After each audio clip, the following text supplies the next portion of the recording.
59 শুরু হয়ে গেল ভূত এফএম, সাথে আছি রাসেল এবং ভূত এফএম হন্টেড বাই এয়ারটেল। সুতরাং আপনারা আপনাদের এয়ারটেল নাম্বার থেকে আমাকে এসএমএস করতে পারেন। এসএমএস করার নিয়মটি হচ্ছে শাউট লিখে স্পেস দিয়ে আপনার নাম লিখে স্পেস দিয়ে আপনার মেসেজ লিখে পাঠিয়ে দিন 9840 নাম্বারে। ঈদের পরে আবার আমরা এর আগে একটা শো আছে, কিন্তু সেখানে সেকেন্ড এপিসোডটা আমরা শুনেছিলাম। আজকে আবার নতুন ভাবে আমরা আপনাদের সামনে এসেছি এবং আমাদের সাথে আজকে বিভিন্ন জায়গা থেকে এসেছেন আমাদের সব গেস্টরা। তারা আপনাদের সাথে বিভিন্ন এক্সপেরিয়েন্স শেয়ার করবেন, সেগুলো আমরা একে একে শুনবো। আর আপনাদের এসএমএস তো থাকলোই, সেই সাথে আপনাদের পাঠানো ইমেলগুলো আমরা পড়ার চেষ্টা করব। আর প্রতিদিনের মতো আজকেও শুরু করতে চাই একটা ইমেল দিয়ে। আচ্ছা, আমাকে ইমেলটি পাঠিয়েছেন শিবচর মাধবপুর, শিবচর থেকে। আচ্ছা, নাম হচ্ছে এ হান্নান সুমন।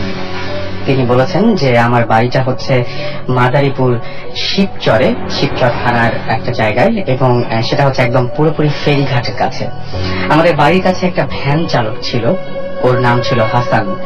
ও অনেক সাহস ছিল, ও সহজে ভয় পেত না। একদিন অনেক রাতে আমাদের ফেরিঘাটে একটা লাশ নিয়ে কিছু পুলিশ আসলো এবং তারা বলল যে এই লাশটা নদী থেকে উদ্ধার করে আনা হয়েছে। তারা বলল যে লাশটাকে থানায় নিয়ে যেতে হবে, এবং থানাটা ছিল হচ্ছে ফেরিঘাট থেকে প্রায় 3-4 কিলোমিটার দূরে। তারা ওইখানকার ভ্যান ড্রাইভারদেরকে বলতে লাগলো যে লাশটাকে বহন করে নিয়ে যাওয়ার জন্য, বাট কোনো ভ্যান ড্রাইভার রাজি হলো না ওই লাশটাকে নিয়ে যাওয়ার জন্য, বিকজ লাশটা পানিতে থাকার কারণে পচে দুর্গন্ধ বের হচ্ছিল। তখন ওই সাহসী ভ্যান ড্রাইভার হাসান রাজি হয়েছিল এবং লাশটাকে বহন করে নিয়ে যেতে চেয়েছিল সে। দেন পুলিশ তার হাসানের ভ্যানে লাশটাকে উঠিয়ে দিল এবং বলল যে তুমি একটু আগে আগে চলো, আর আমরা আস্তে আস্তে আসছি, কারণ লাশটা থেকে প্রচুর দুর্গন্ধ বের হচ্ছে। দেন হাসান তার ভ্যানে লাশটাকে নিয়ে চলতে লাগলো। হাসান যখন লাশটা নিয়ে রাতের মাঝপথে আসলো, রাস্তার মাঝপথে আসলো, তখন সে খেয়াল করলো যে তার আশেপাশে কোনো মানুষ বা গাড়ি নাই। সে একটা নির্জন জায়গায় আছে, বাট সে ভয় পেল না। সে তার নিজের মতো করে ভ্যান চালাতে লাগলো। হঠাৎ করে হাসান একটা কথা শুনতে পেল। সে পিছনে তাকালো, বাট কোনো মানুষ দেখতে পেল না। সে মনে করলো যে সে ভুল শুনেছে, বাট না, সে আবার সেই শব্দটা শুনতে পেল। শব্দটা ছিল অনেকটা এইরকমের যে কোথায় নিয়ে যাচ্ছিস আমাকে। হাসান এবার একটু ভয় পেল এবং সে তার ভ্যান আরো জোরে চালাতে লাগলো। কিছু দূর যেতেই সেই কথাটা সে আবারও শুনতে পেল। সে ভ্যানটা আরো জোরে চালাতে লাগলো। আর একটু দূর যেতেই হাসান অনুভব করলো যে কে যেন তার কাঁধে হাত রাখছে। সে পিছনে তাকিয়ে দেখলো লাশটা উঠে বসে আছে এবং তার কাঁধে হাত রেখে সে ডাকছে লাশটা তাকে। সে দেখতে পেল এবং শুনতে পেল যে লাশটা তাকে বলছে যে তাকে যেন ভ্যানটা চালাতে দেওয়া হয়। সে তখন ভ্যানটা থামালো এবং সাথে সাথে অজ্ঞান হয়ে গেল। সকাল হলে আশেপাশের মানুষ তাকে ডাক্তারের কাছে নিয়ে গেল এবং সে কিন্তু সুস্থ, সে কিছুটা সুস্থ হলো। দেন সবাই তার কাছ থেকে ঘটনাটা শুনলো এবং ঘটনাটা সে সেইভাবেই বললো, এবং যার কারণে আজকে তিনি ইমেল করেছেন আমাদেরকে। তারপর হাসানের যেটা ঘটলো সেটা হচ্ছে হাসানের অনেক জ্বর হলো এবং প্রায় 3 দিন পরে সে মারা গেল।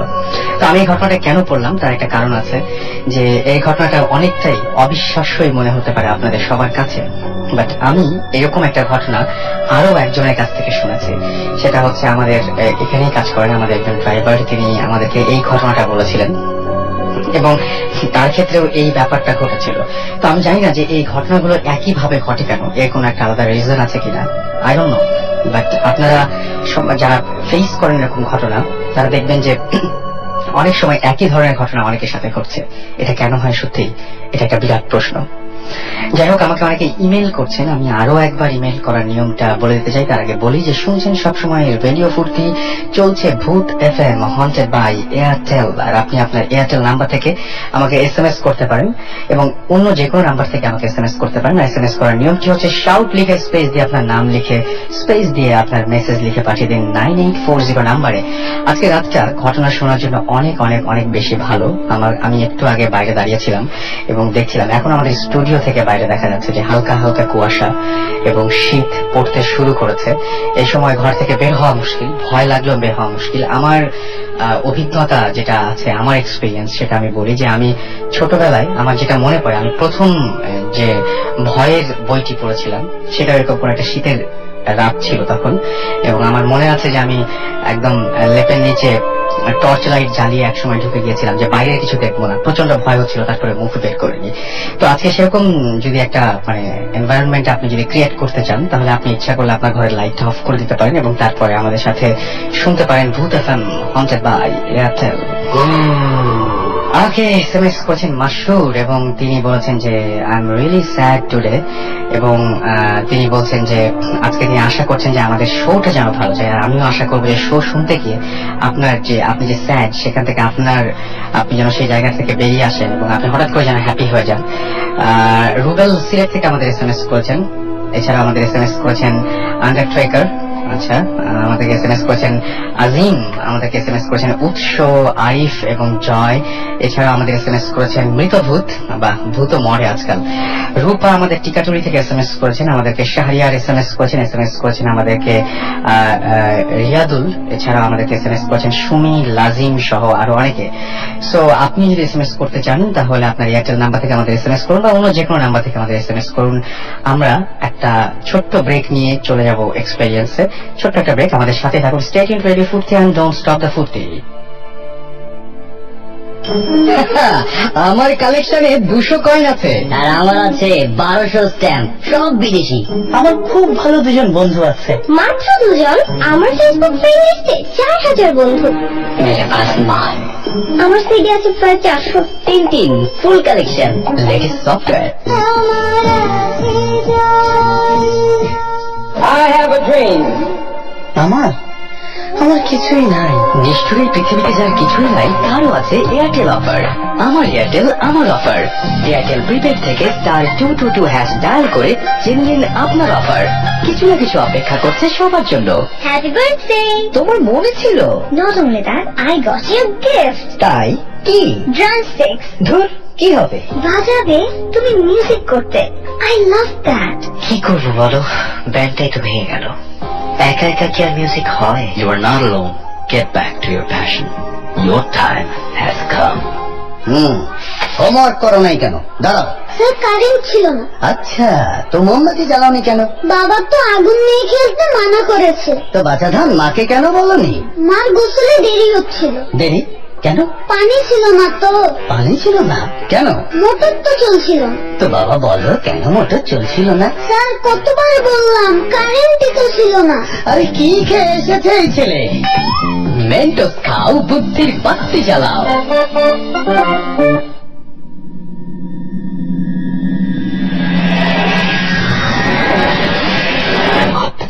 FM haunted by Airtel.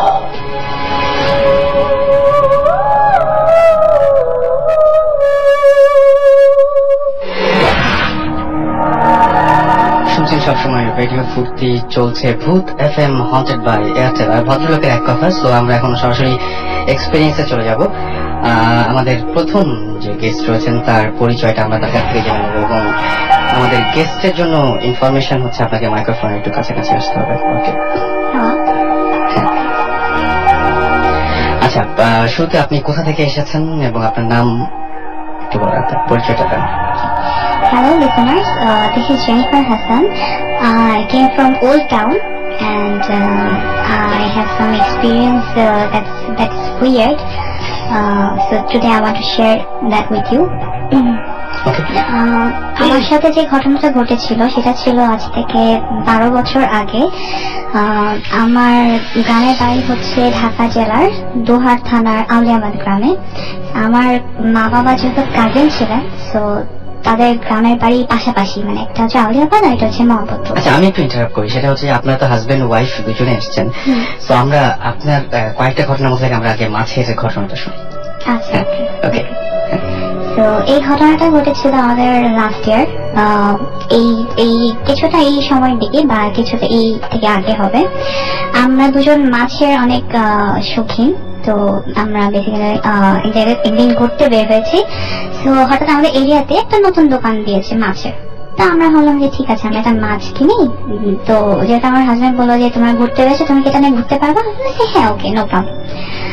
তো ঘুরতে ঘুরতে আমরা চলে যাই বসুন্ধরা রেসিডেন্সিয়াল এরিয়াতে, এবং সেখানে আমরা অনেকক্ষণ টাইম স্পেন্ড করি। তো আসার সময় হঠাৎ আমার হাজবেন্ড মানে ফান করে বলছে যে আচ্ছা দেখো, তোমরা তো মাছ নিয়ে আমরা একটু গাছের নিচে ঘোরাঘুরি করছি, যদি এরকম হয় যে মাছটা আগামীকাল মরে গেল বা কিছু একটা হইলো, হ্যাঁ বা এই মাছটা অন্য মাছ খেয়ে ফেললো, তখন তুমি কি করবা? যাও খাইতামি করবো না, এটা হইতে পারে না, দিস ইজ উইয়ার্ড। তা আমরা রাত্রেবেলায় যে মাছটা এনে অ্যাকোরিয়ামে ছেড়ে দিলাম, টাইম স্পেন্ড করলাম, দেখলাম মাছটা ভালোই আছে, সুস্থ। তারপরে সকালে উঠে আমি আজিজল আমার অফিসে চলে গেলাম, এবং যখন আমি ফেরত আসি আমার হাজবেন্ড একটু গোমরা মুখ। তো সে আমাকে বলছে দেখো তোমার জন্য আমি বাথরুমে একটা জিনিস রেখেছি, একটা মগে, একটু দেখে আসো। আচ্ছা ঠিক আছে। এবং আমি যাওয়ার পরে যেটা দেখলাম সেটা হলো গিয়ে আমি গতকালকে যে মাছটাকে শখ করে কিনেছি সেটা মরে পড়ে আছে। তো আমরা মানে যদিও মাছটা দেখুন উইয়ার্ড কিছু ছিল না বা অসুস্থ ছিল না, বাট যখন হয়েছে এখন ওকে। তো এরপর থেকে কাহিনীটা শুরু হয় যে 2 দিন পরে আমাদের অ্যাকোরিয়ামটা ফেটে যায়, মানে লিক হয়। তো আমরা ওটা দোকানে নিয়ে আবার সারিয়ে আনি। হ্যাঁ, এই 2 দিন পরে আবার সেম কাহিনী হয় সেম ইয়াটাতে, এবং এবার গ্লাসটা 2 টুকরা মানে ফেটে যায়, একদম 2 টুকরা হয় না, মানে মাঝখান দিয়ে ফেটে যায়। তো আমরা চিন্তা করলাম যেহেতু 2 বার ইনসিডেন্ট হয়েছে তো আমরা অ্যাকোরিয়ামটাই চেঞ্জ করে ফেলি। তো আমরা একটু বেশ বড় একটা অ্যাকোরিয়াম এবার কিনে আনলাম, এবং ওটা নর্মালি ছিল। তার ঠিক 2 দিন পরে ওই অ্যাকোরিয়াম সেম, এবং যেটা এটা বড় ছিল এবং আমাদের পুরো বাড়ি ফ্লাডেড হয়ে যায়।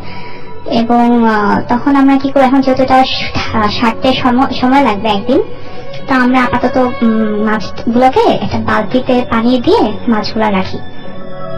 তো রাত্রেবেলা আমরা আমাদের বাথরুমের সামনেই ছিল, ওটা বেডরুমে ছিল।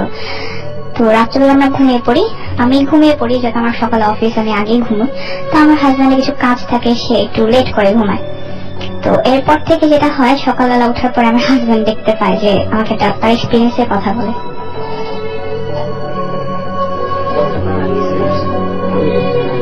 যাই বলছি ওল্ড টাউন থেকে রাজে থেকে। তো এরপরে ঘটনাটা আমি কন্টিনিউ করবো। এরপরে ব্যাপারটা যেটা হয়, রাতের বেলা দেখি অনেক রাতে 12টা পরে, অনেক 1:30-2টা হবে, হঠাৎ করে দেখি আশেপাশে আমার যে বেডরুম ওটার উপরে একটা ছায়ার মতো কি জানি নোটিস করতে পারলাম। তো ছায়াটা যখন দেখলাম তখন আমি এটা খুব খোঁজার চেষ্টা করলাম যে আসলে এটা আসতেছে কোত্থেকে, বাট আমি আসলে কোনো ক্লু পাইনি, কোনো জায়গা থেকে দেখতে পারতেছি না।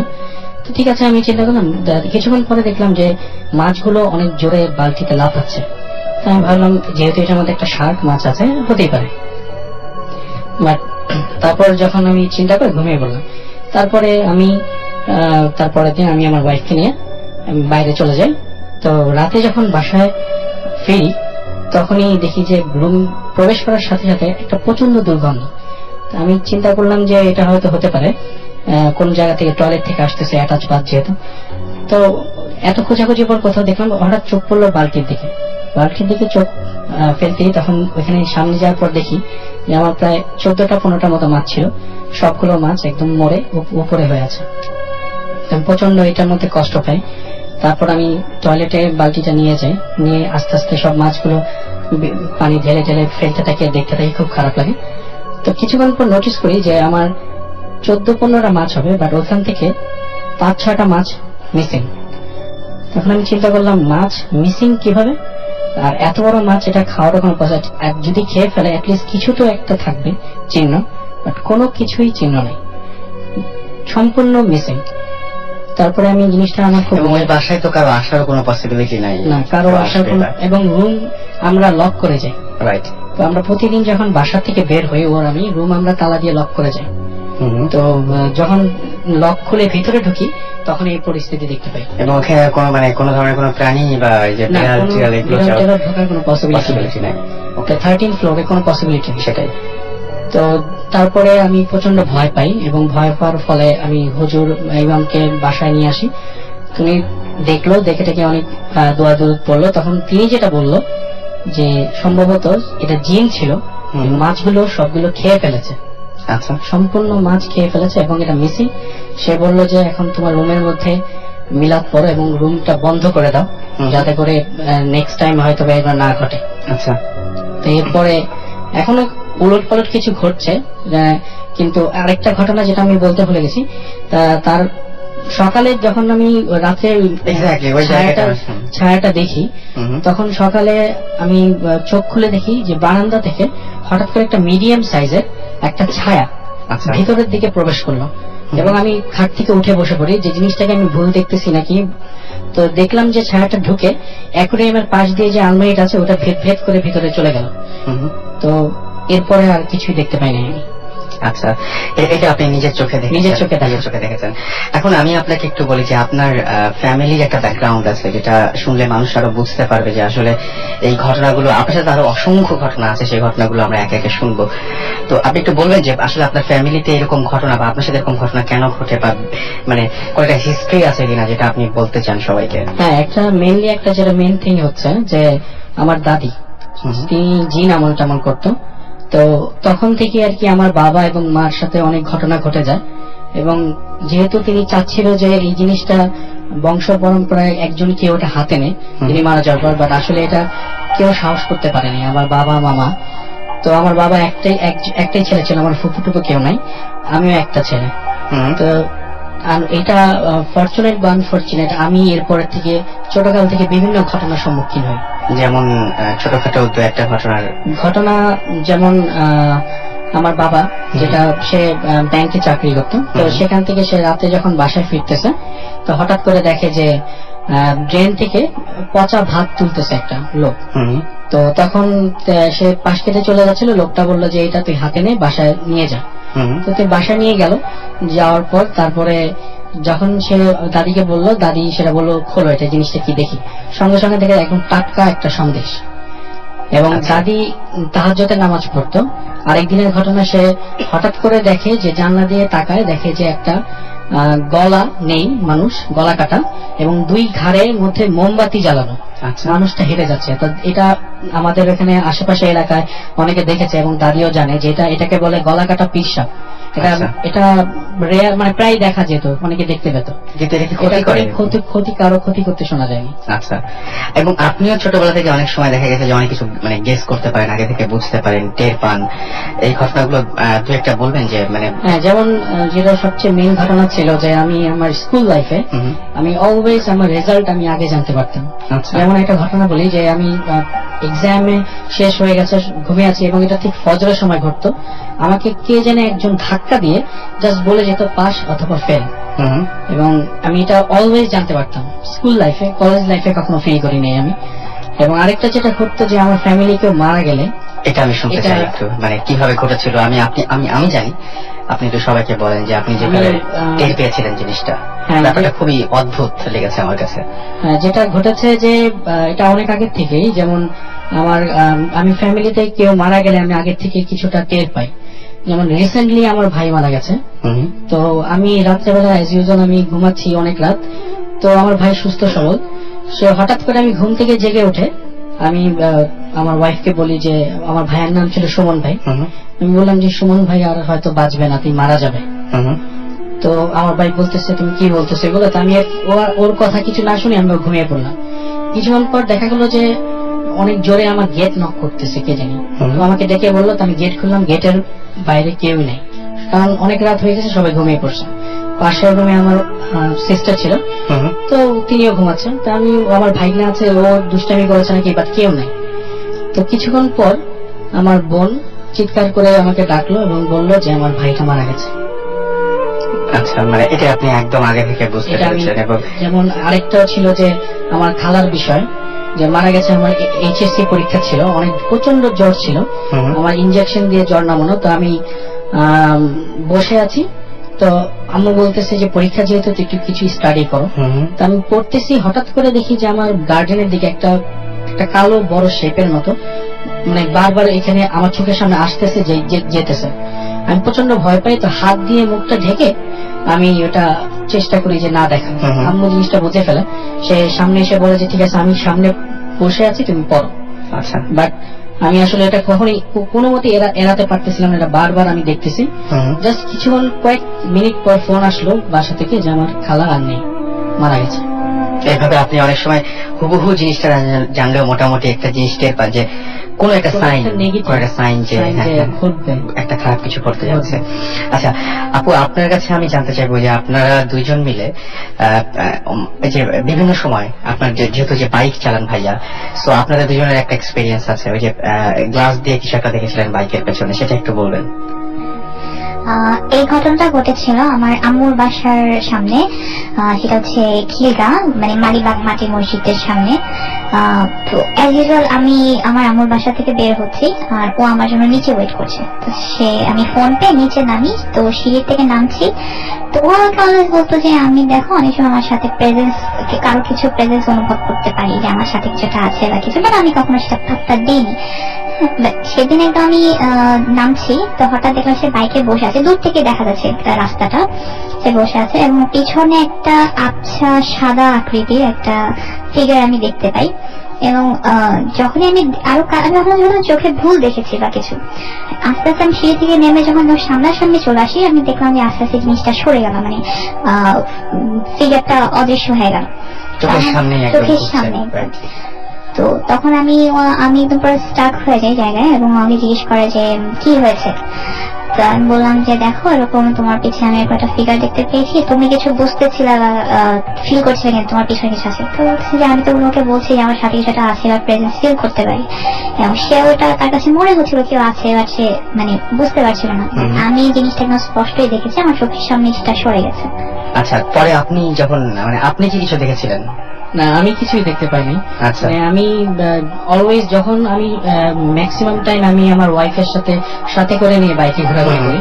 আচ্ছা। তো যখন ও অফিসে থাকে বা আমি যখন একা কখনো বের হতে হয়, তখন অলওয়েজ একজন মানুষ যদি আপনার বাইকে কেউ না থাকে, তাহলে আপনার বাইকটা ইউজুয়ালি আপনার হালকা মনে হবে একদম।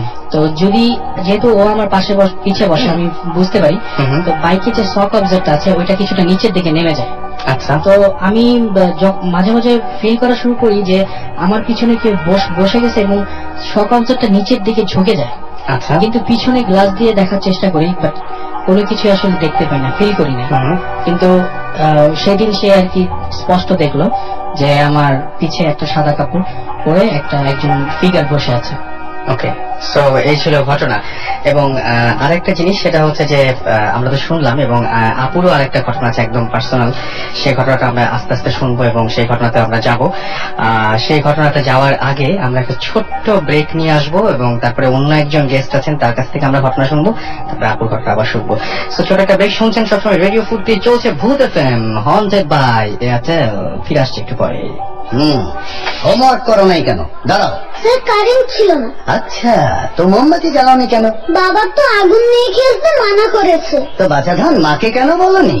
মার গোসলে দেরি হচ্ছিল। দেরি কেন? পানি ছিল না তো। পানি ছিল না কেন? মোটর তো চলছিল না। তো বাবা বলো কেন মোটর চলছিল না? স্যার কতবার বললাম, কারেন্টই তো ছিল না। আরে কি খেয়ে এসেছে এই ছেলে? মেন্টোস খাও, বুদ্ধির বাতি জ্বালাও। হ্যাঁ হ্যালো দোস্ত, তোর কাছে স্ট্রিং আছে? এক্সট্রা অ্যাকসেপ্ট স্ট্রিং কিসে? আরে কি জানে? আরে দূর কোত্থেকে, কতদিন বাজাই না। আরে বেটা সময় তো বের করতে পারি না, মাঝে মাঝে খুবই বিলা লাগে বুঝছিস। এসব অফিস টেনশন, দূর কোনো মানে আছে? বিরক্তির দিন শেষ। Get back to your passion. Your time has come. Stop. কি হলো সুমন ভাই? না, জমছে না, ভ্যারিয়েশন দরকার। এই যে এটা খেয়ে দেখো, বাহ, চানাচুরের বারবিকিউ ফ্লেভার। টেস্টটা ডিফারেন্ট না? আমাদের কম্পোজিশনে দরকার এমন একটা flavour.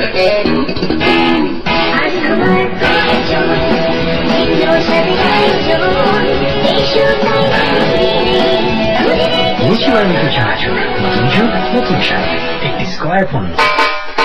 Don't stop the fruity. Don't stop the fruity. Radio Futi 88.0 FM.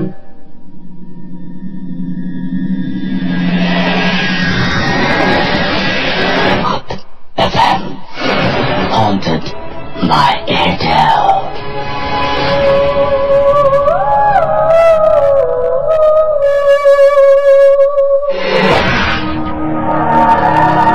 Right right, শুনছেন ভূত এফএম হন্টেড বাই এয়ারটেল। ফিরে এলাম আবার রাসেল, এবং আমার সঙ্গে আছে মাসুম আর আমাদের আজকের গেস্টরা, যারা অনেক কষ্ট করে স্টুডিওতে এসেছেন এবং অনেক কষ্ট করে, আর তারা আসেন বলে আসলে শোটা আমরা চালাতে পারি এবং আপনাদেরকে দারুণ দারুণ সব ঘটনা উপহার দিতে পারি। সো তাদেরকে আপনারাও থ্যাঙ্কস দিবেন এবং তাদেরকে আপনারা ইন্সপায়ার করবেন, সেটা আমরা আশা করব।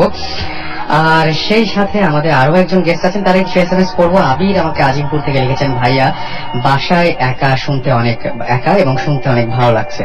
ওকে, থ্যাংক ইউ, আপনি আমাদের সাথে আছেন রাইট নাও। ঘড়িতে 11:59 শুরু হয়ে গেল ভূত এফএম, সাথে আছে রুমি। বাহ রুমি, চমৎকার একটা এন্ট্রি হয়েছে। তারেক লিখেছেন রাজেন্দ্রপুর থেকে, ভাই আমার এক্সাম চলছে, তারপরেও আমি এফএম শুনছি, এই জন্য যদি এক্সাম খারাপ হয় তাহলে ভূত এফএম কর্তৃপক্ষ কোনোভাবেই দায়ী না। পালকি আমাদের লিখেছেন তেজগাঁ থেকে যে রাসেল ভাই কামানের গোলা মিস হবে বাট ভূত এফএম মিস হবে না, থ্যাংক ইউ।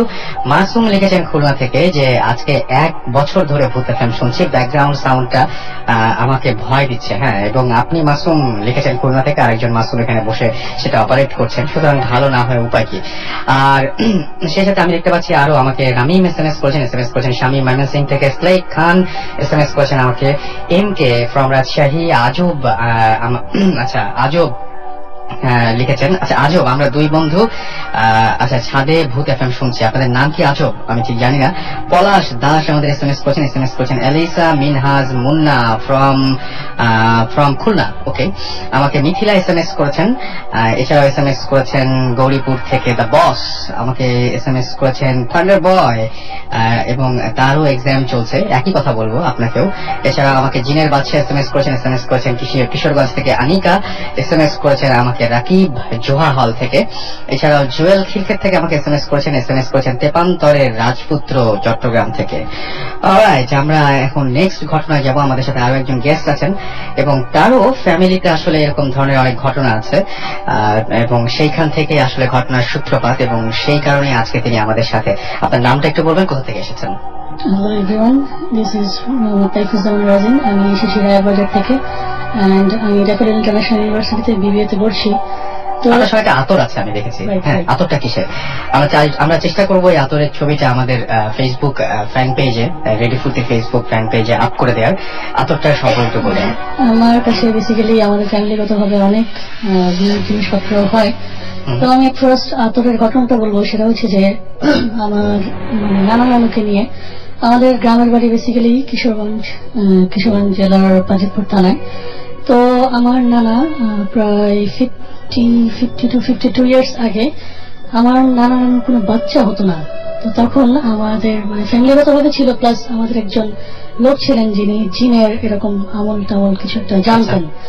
তো আমাদের মামারা খালারা টোটাল এখন 6 জন, বাট প্রথম দেখা যাচ্ছে যে 3 জন মারা যায়। তো তখন তারা বুঝতে পারলো যে না, এটা আসলে একটু অ্যাবনর্মাল। তো এই জন্য তারা কিছু একটা করার ট্রাই করে, বেসিক্যালি এই জন্যই জিনের যে ব্যাপারটা ওটা করা হয়। আমাদের একটা বাংলো ঘর আছে ওই গ্রামের বাড়িতে, তো ওই বাংলোতে রাতের বেলা উনি বলে দিয়েছিল যে মিষ্টি রাখবেন 1 প্লেট, এবং আপনারা আমার নানা নানু 2 জন থাকবেন। তো অনেকক্ষণ সময় পার হওয়ার পর দেখা যাচ্ছে যে কিছুই হচ্ছে না রুমটার মধ্যে। তো তখন নানা বলল যে না থাক, এগুলো সব ভুয়া, এগুলো আসলে কিছুই না সব, কারণ নানা শিক্ষিত লোক ছিলেন। কিন্তু এই লোকটা বলতেছিল তুমি যিনি জিনটা এনেছিলেন উনি বলতেছিল তুমি একটু ওয়েট করো, দেখো। তো কিছুক্ষণ পর দেখা গেল উনি, আমার নানা বিরক্ত হয়ে একটা মিষ্টি খেয়ে ফেলে। তো খেয়ে ফেলে পরে বলে যে আপনি চলে যান না, আপনার কোনো দরকার নেই, আমরা নিজেরা এটা সলভ করবো। এরকম কিছু টাইম পার হওয়ার পর হঠাৎ করে দেখা গেল পুরো ঘরটা এলোমেলো হয়ে যাচ্ছে। এরকম হঠাৎ করে ঝড় বৃষ্টি, বাতাস, বাইরে কিছু নাই কিন্তু ঘরের মধ্যে মনে হচ্ছে ঘরের উপরে কিছু একটা পড়তেছে, অনেক ভারী কিছু, অথবা ডালপালা ভেঙে পড়ছে, এরকম কিছু একটা। তো এর মধ্যেই উনি বললো যে তোমরা সবাই জাস্ট একটু বসো, কারণ মনে হয় কিছু একটা হবে, এখন তোমরা ভয় পাও না, বসো। তো তখন ওই একটা ভয়েস, ওটা কিন্তু ওই যিনি ওই লোক ছিল ওনার ভয়েসও না, ওটা একটা মেনলি একটা ভয়েস ছিল। তো এট ফার্স্ট ওনারা বললো, ওই জিন যেটা, ও বললো যে আসসালামু আলাইকুম দিয়ে রুমে প্রবেশ করলো। তখন নানা বললো যে আমার তো বাচ্চা টাচ্চা হয় না, যদি এরকম কিছু করা যায় তাহলে আপনি করে দেন। তো উনি তখন বললো যে ঠিক আছে তাহলে আমাকে একটু সময় দেন, আমি কিছুক্ষণের মধ্যে আমি আবার আসতেছি। এটা বলার পরে এর কিছুক্ষণ পর দেখা গেল যে একটা ডাল সহ আপেলের একদম মানে ডালটা ছিল এরকম, নানা এখন মানে আমার নানা মারা গেছেন, তো নানা বলতে পারবে ডালটা ছিল এরকম একদম মানে কষ মানে একটা থাকে মানে একদম ভেঙে নিয়ে আসা হ্যাঁ, হয়েছে এরকম একটা তাজা ব্যাপার। একটা আপেলের ইয়ে ছিল। তো ওটা দিলাম, ওটা দেওয়ার পরে বললো যে এটা আমার নানুকে বললো যে তুমি এটা খাবা এবং এই আমি একটা তোমাকে আতর দিও, এটা তুমি সকাল সন্ধ্যা তোমার গায়ে তুমি এটা মাখবা, Okay. তাহলে আল্লাহর মতে কিছু একটা হবে। তো তারপর আমার নানা তো ভয় পেয়ে গেছে এরকম একটা জিনিস দেখে, তারপর বললো যে আপনি যদি কিছু মনে না করেন আপনার সঙ্গে আমি একটু হাতটা মিলাবো। তো বললো যে হ্যাঁ ঠিক আছে, তুমি এই অন্ধকারের দিকে এইদিকে তুমি হাত বাড়াও। তখন আমার নানা মারা গেছেন। উনি মারা যাওয়ার আগেও বলতো যে আমার জীবনে আমি এতটা নরম কোনো একটা সফট কোনো জিনিস আমি আমার হাতে ধরিনি। তো এরপরে এটা বলার পরে তো ওই রাত্রে ওই ঘটনা শেষ হওয়ার পরে তো দেখা গেল যে নানু এভাবে মানে আমল করতেন। তো এবং সেটার মানে ফলশ্রুতিতে আমার মা জন্মেছিল এবং আল্লাহর মতে সবই ঠিকই ছিল। ওকে, সো আমরা আতরটা তো দেখেছি, আমি দেখেছি এবং আমি চেষ্টা আতরটা করবো। প্রায় 50 to 52 ইয়ার্স এখন পর্যন্ত এটার ঘ্রাণটা কিন্তু এবং আপনারা দেখুন যে খুব অল্প পরিমাণে ব্যবহার করেছেন আপনারা তো পরে আর কোনোদিন ব্যবহার করেননি বোধ হয় এটা। আতরটা নিয়ে আম্মা অনেক খেলাধুলা করেছে, ওই ছোটবেলায় যখন খেলাধুলা করে আম্মা করেছে, আমার খালারা করেছে। ওই আতরটা বেসিক্যালি নানুর কাছে ছিল, নানুর থেকে আম্মার কাছে চলে আসে, এখন সেটা আমার কাছে। আপনার কাছে আছে। আচ্ছা, এছাড়াও তো আরো অনেক ঘটনা ঘটে আপনাদের সাথে, আপনাদের বাসায় বা আপনাদের ফ্যামিলিতে অনেক ঘটনা ঘটেছে, তার মধ্যে কিছু এরকম আছে যে বলতে চান? ফ্যামিলিতে যেটা ফার্স্ট আমি বলতে চাইবো সেটা হচ্ছে একটা পরোটা নিয়ে একটা ঘটনা। এক্স্যাক্টলি। সেটা হচ্ছে যে আমাদের দোতলায় একটা ভাড়াটিয়া ছিল। তার আগে আমি একটু বলি যে অনেকে আমাদের সাথে এখন শুনছেন, আপনাদের সবাইকে ধন্যবাদ যে এত রাত পর্যন্ত আমাদের সঙ্গে আছেন, শুনছেন সবসময় রেডিও ফুর্তি চলছে ভূত FM হন্টেড বাই এয়ারটেল। আর আপনারা যদি আমাকে SMS পাঠাতে চান তাহলে SMS পাঠান আপনার এয়ারটেল নাম্বার থেকে অথবা অন্য যে কোনো নাম্বার থেকে, লিখুন শাউট স্পেস আপনার নাম স্পেস আপনার মেসেজ, পাঠিয়ে দিন 9840 নাম্বারে প্লিজ। তো সেটা হচ্ছে যে ওই মহিলা বলেছিল, আম্মাকে বলেছিল যে আপনি যদি কোনো কিছু আমল করতে চান, যদি কিছু চান তাহলে আপনি আমি আপনাকে একটা পরোটা দিব, ওই পরোটাটা আপনি রাত্রেবেলা একটা রুমে বদ্ধ রুমের মধ্যে রাখবেন এবং ওটার উপরে কিছু চা পাতা দিয়ে রাখবেন। তো এর পরের দিন দেখা যাবে যে সকালবেলা ঠিক সেম আরেকটা পরোটা ওটার উপরে মানে বসে থাকবে, যেরকম সেম টু সেম একটা পরোটা হয়ে থাকতো। এটা নিয়ম ছিল এরকম যে যদি আপনার মনের ইচ্ছাটা পূরণ হয় তো সঙ্গে সঙ্গে আপনার দুইটা পরোটাই খেয়ে ফেলতে হবে, আপনি কোনোটা রাখতে পারবেন না। আচ্ছা, তো এই জন্য আম্মা এটা নিয়েছিল এবং এটাতে তার ফলশ্রুতিতে সে ফল পেয়েছিল। ফল পেয়েছিল এবং মানে সেই ফলটা তো নিশ্চয়ই এখন আর নাই আপনাদের বাসায়, সেটা শেষ হয়ে গেছে, কিন্তু নিয়মটা ছিল এরকম ভাবে খেতে হবে। নিয়মটা ছিল এরকম, এছাড়াও এরকম- সেম একটা পরোটা, এটা আসলে অবিশ্বাস্য একটা ব্যাপার। হ্যাঁ, এটা আমি আসলে নিজে খুবই দেখেছি। অবিশ্বাস্য, আসলে খুবই অবিশ্বাস্য।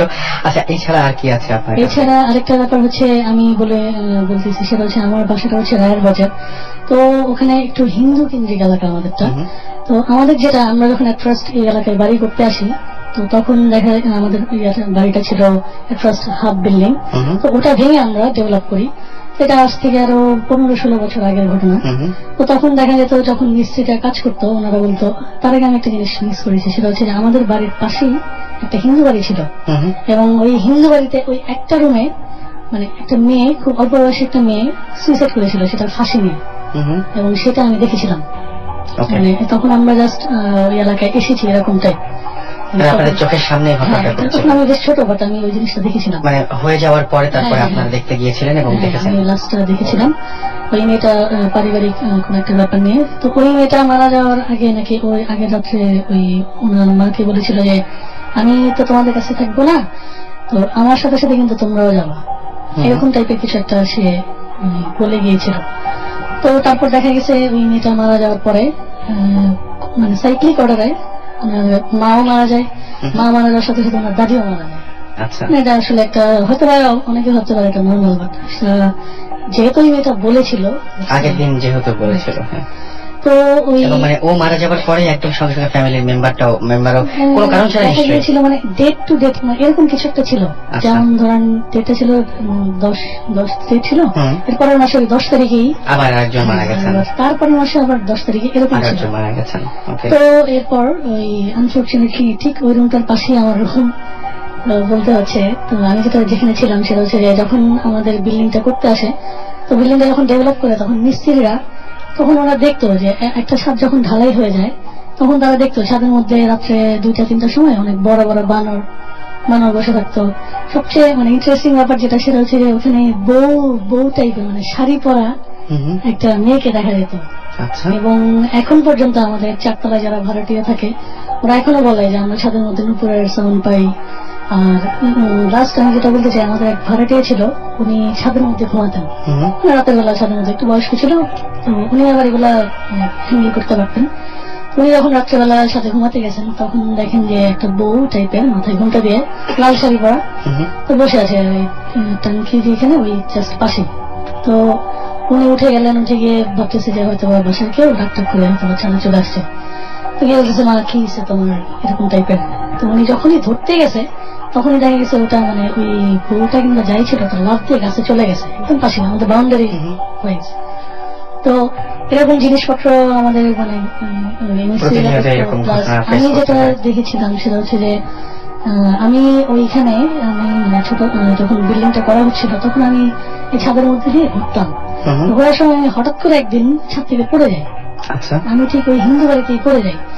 আমি এখন পর্যন্ত এটার কোনো কারণ খুঁজে পাই না যে আমি কেন পড়লাম, কারণ এতটা তো আসলে ইনব্যালেন্স আমি ছিলাম না, যথেষ্ট বড়। এবং আমি সব মানে আমার খেয়াল আছে যে আমি হাঁটতেছিলাম, এরপরে আমি নিজেকে আবিষ্কার করি যে আমাকে নিয়ে নিতেছে, এবং আমি অনেক ব্যথাও পেয়েছিলাম ওই এটার পরে। তো আরেকটা ব্যাপার যেটা সেটা হচ্ছে ওই রুমটার সঙ্গে মানে যে রুমে সুইসাইড করে ওই মেয়েটা, এই মেয়েটার সঙ্গে আমার রুমে আমার ফ্যামিলির যারাই থাকে কিংবা যারাই ওখানে থেকেছিল ওরা অনেক বেশ উইয়ার্ড জিনিসপত্র এক্সপিরিয়েন্স করেছিল। আমি একটা আমি জাস্ট আই ওয়াজ ক্রেজি, মানে এটা কি হইতেছে, আমি খুবই ডিস্টার্ব ছিলাম এই ব্যাপারটা নিয়ে। বাট একটা টাইম পরে এই ব্যাপারটা টোটালি আমার কাছ থেকে আমি মনে করি যে এটা সরে গিয়েছে। তো ওই রুমের মধ্যে অনেক এক্সপিরিয়েন্স ছিল। আরেকটা যেটা আমি না বললেই নয় সেটা হচ্ছে যে ওই বিল্ডিংটাতে আমরা একসঙ্গে 7 জন ছিলাম আমার ছাদের মধ্যে, আমি আমার বড় ভাই এখন সিটিজেন। তো 7 জন ছিলাম। থাকার পরে আমরা দেখলাম যে তখন কারেন্ট থাকতো না, ইলেকট্রিসিটি থাকতো না। তো আমরা 7 জন মিলে আমাদের বাসারই ছেলেপেলে যারা ছিল, আমি ছিলাম, আমার বড় ভাই ছিল, এরকম আর অনেকে ছিল, ছাদের মধ্যে বসে গল্প গুজব করতেছিলাম। 7টা কি 7:30টার দিকে বিশাল একটা গোল টাইপের একটা আগুন দেখলাম আমাদের বাসার এক কোণা থেকে, বিশাল মোটামুটি বড়, প্রায় আমার সমান কিংবা এরকম টাইপের কিছু একটা হবে। তো ওই আগুনটা দেখলাম যে উঠার পরে আমাদের ঠিক মাথার উপর দিয়ে 15 কি 20 ফিট হবে এর উপর দিয়ে ঘুরতেছে। 2-3 মিনিট ঘোরার পরে একদম নিজের চোখে, এটা আমি নিজের চোখে, এবং আমার বড় ভাইয়ার ঠিক সেম আরেকটা জিনিস এক্সপিরিয়েন্স করেছি, সেটা হচ্ছে অস্ট্রেলিয়াতে। আচ্ছা, সেম এরকম আগুনের একটা ঘটনা। তো ওই আগুনটা দেখলাম যে আমাদের উপর দিয়ে ঘুরতেছে 2-3 মিনিট, আমরা মানে একদম স্ট্যাচু, এটা কি হইতেছে, এত বড় আগুন এইভাবে আকাশের দিকে আসলো। ওকে, সো এই ছিল ঘটনা। এবং আমি কিছু SMS করে ফেলতে চাই। আমাকে শিপা SMS করেছেন, এবং তিনি ছাদে বসে ভূত FM শুনছেন। রাজ শুক্তি আমাদের রামপুরা থেকে SMS করেছেন, প্লিজ রিড মাই SMS, এটা বলেছেন, আমি পড়ে ফেললাম। মনসুর বাড্ডা থেকে SMS করেছেন এবং তিনি বলছেন ভূতের গল্প শুনতে তার অনেক বেশি ভালো লাগছে। এটা কিন্তু লাইফের একদম এক্সপেরিয়েন্স যা করেছেন সেটাই, মানে একদম রিয়েল সব ঘটনা। আমাকে নাজমুস সাকিব আমাকে SMS করেছেন from Sylhet.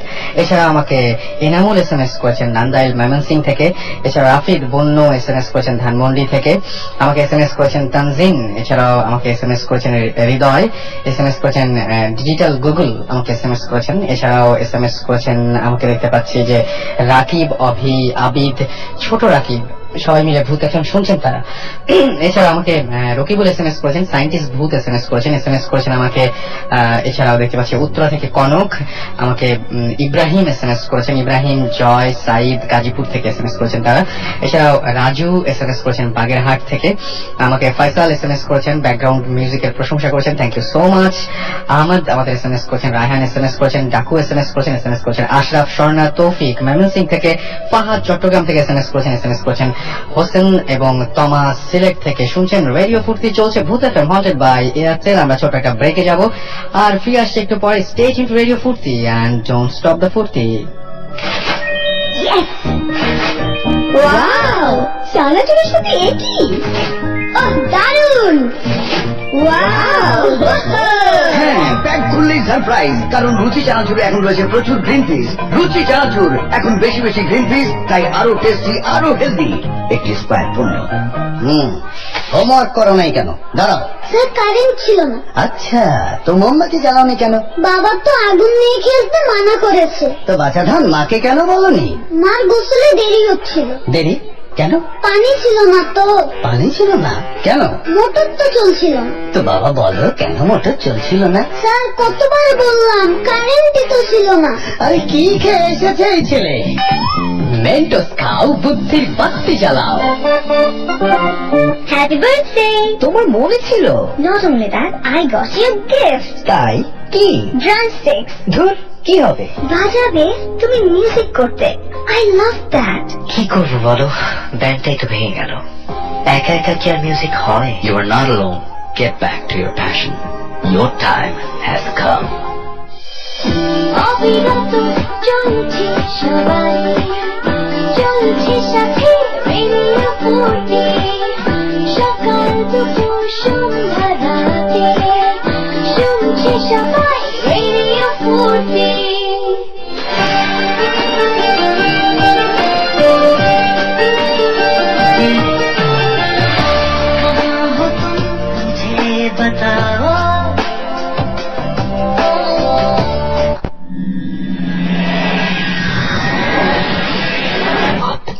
FM. Haunted by Airtel.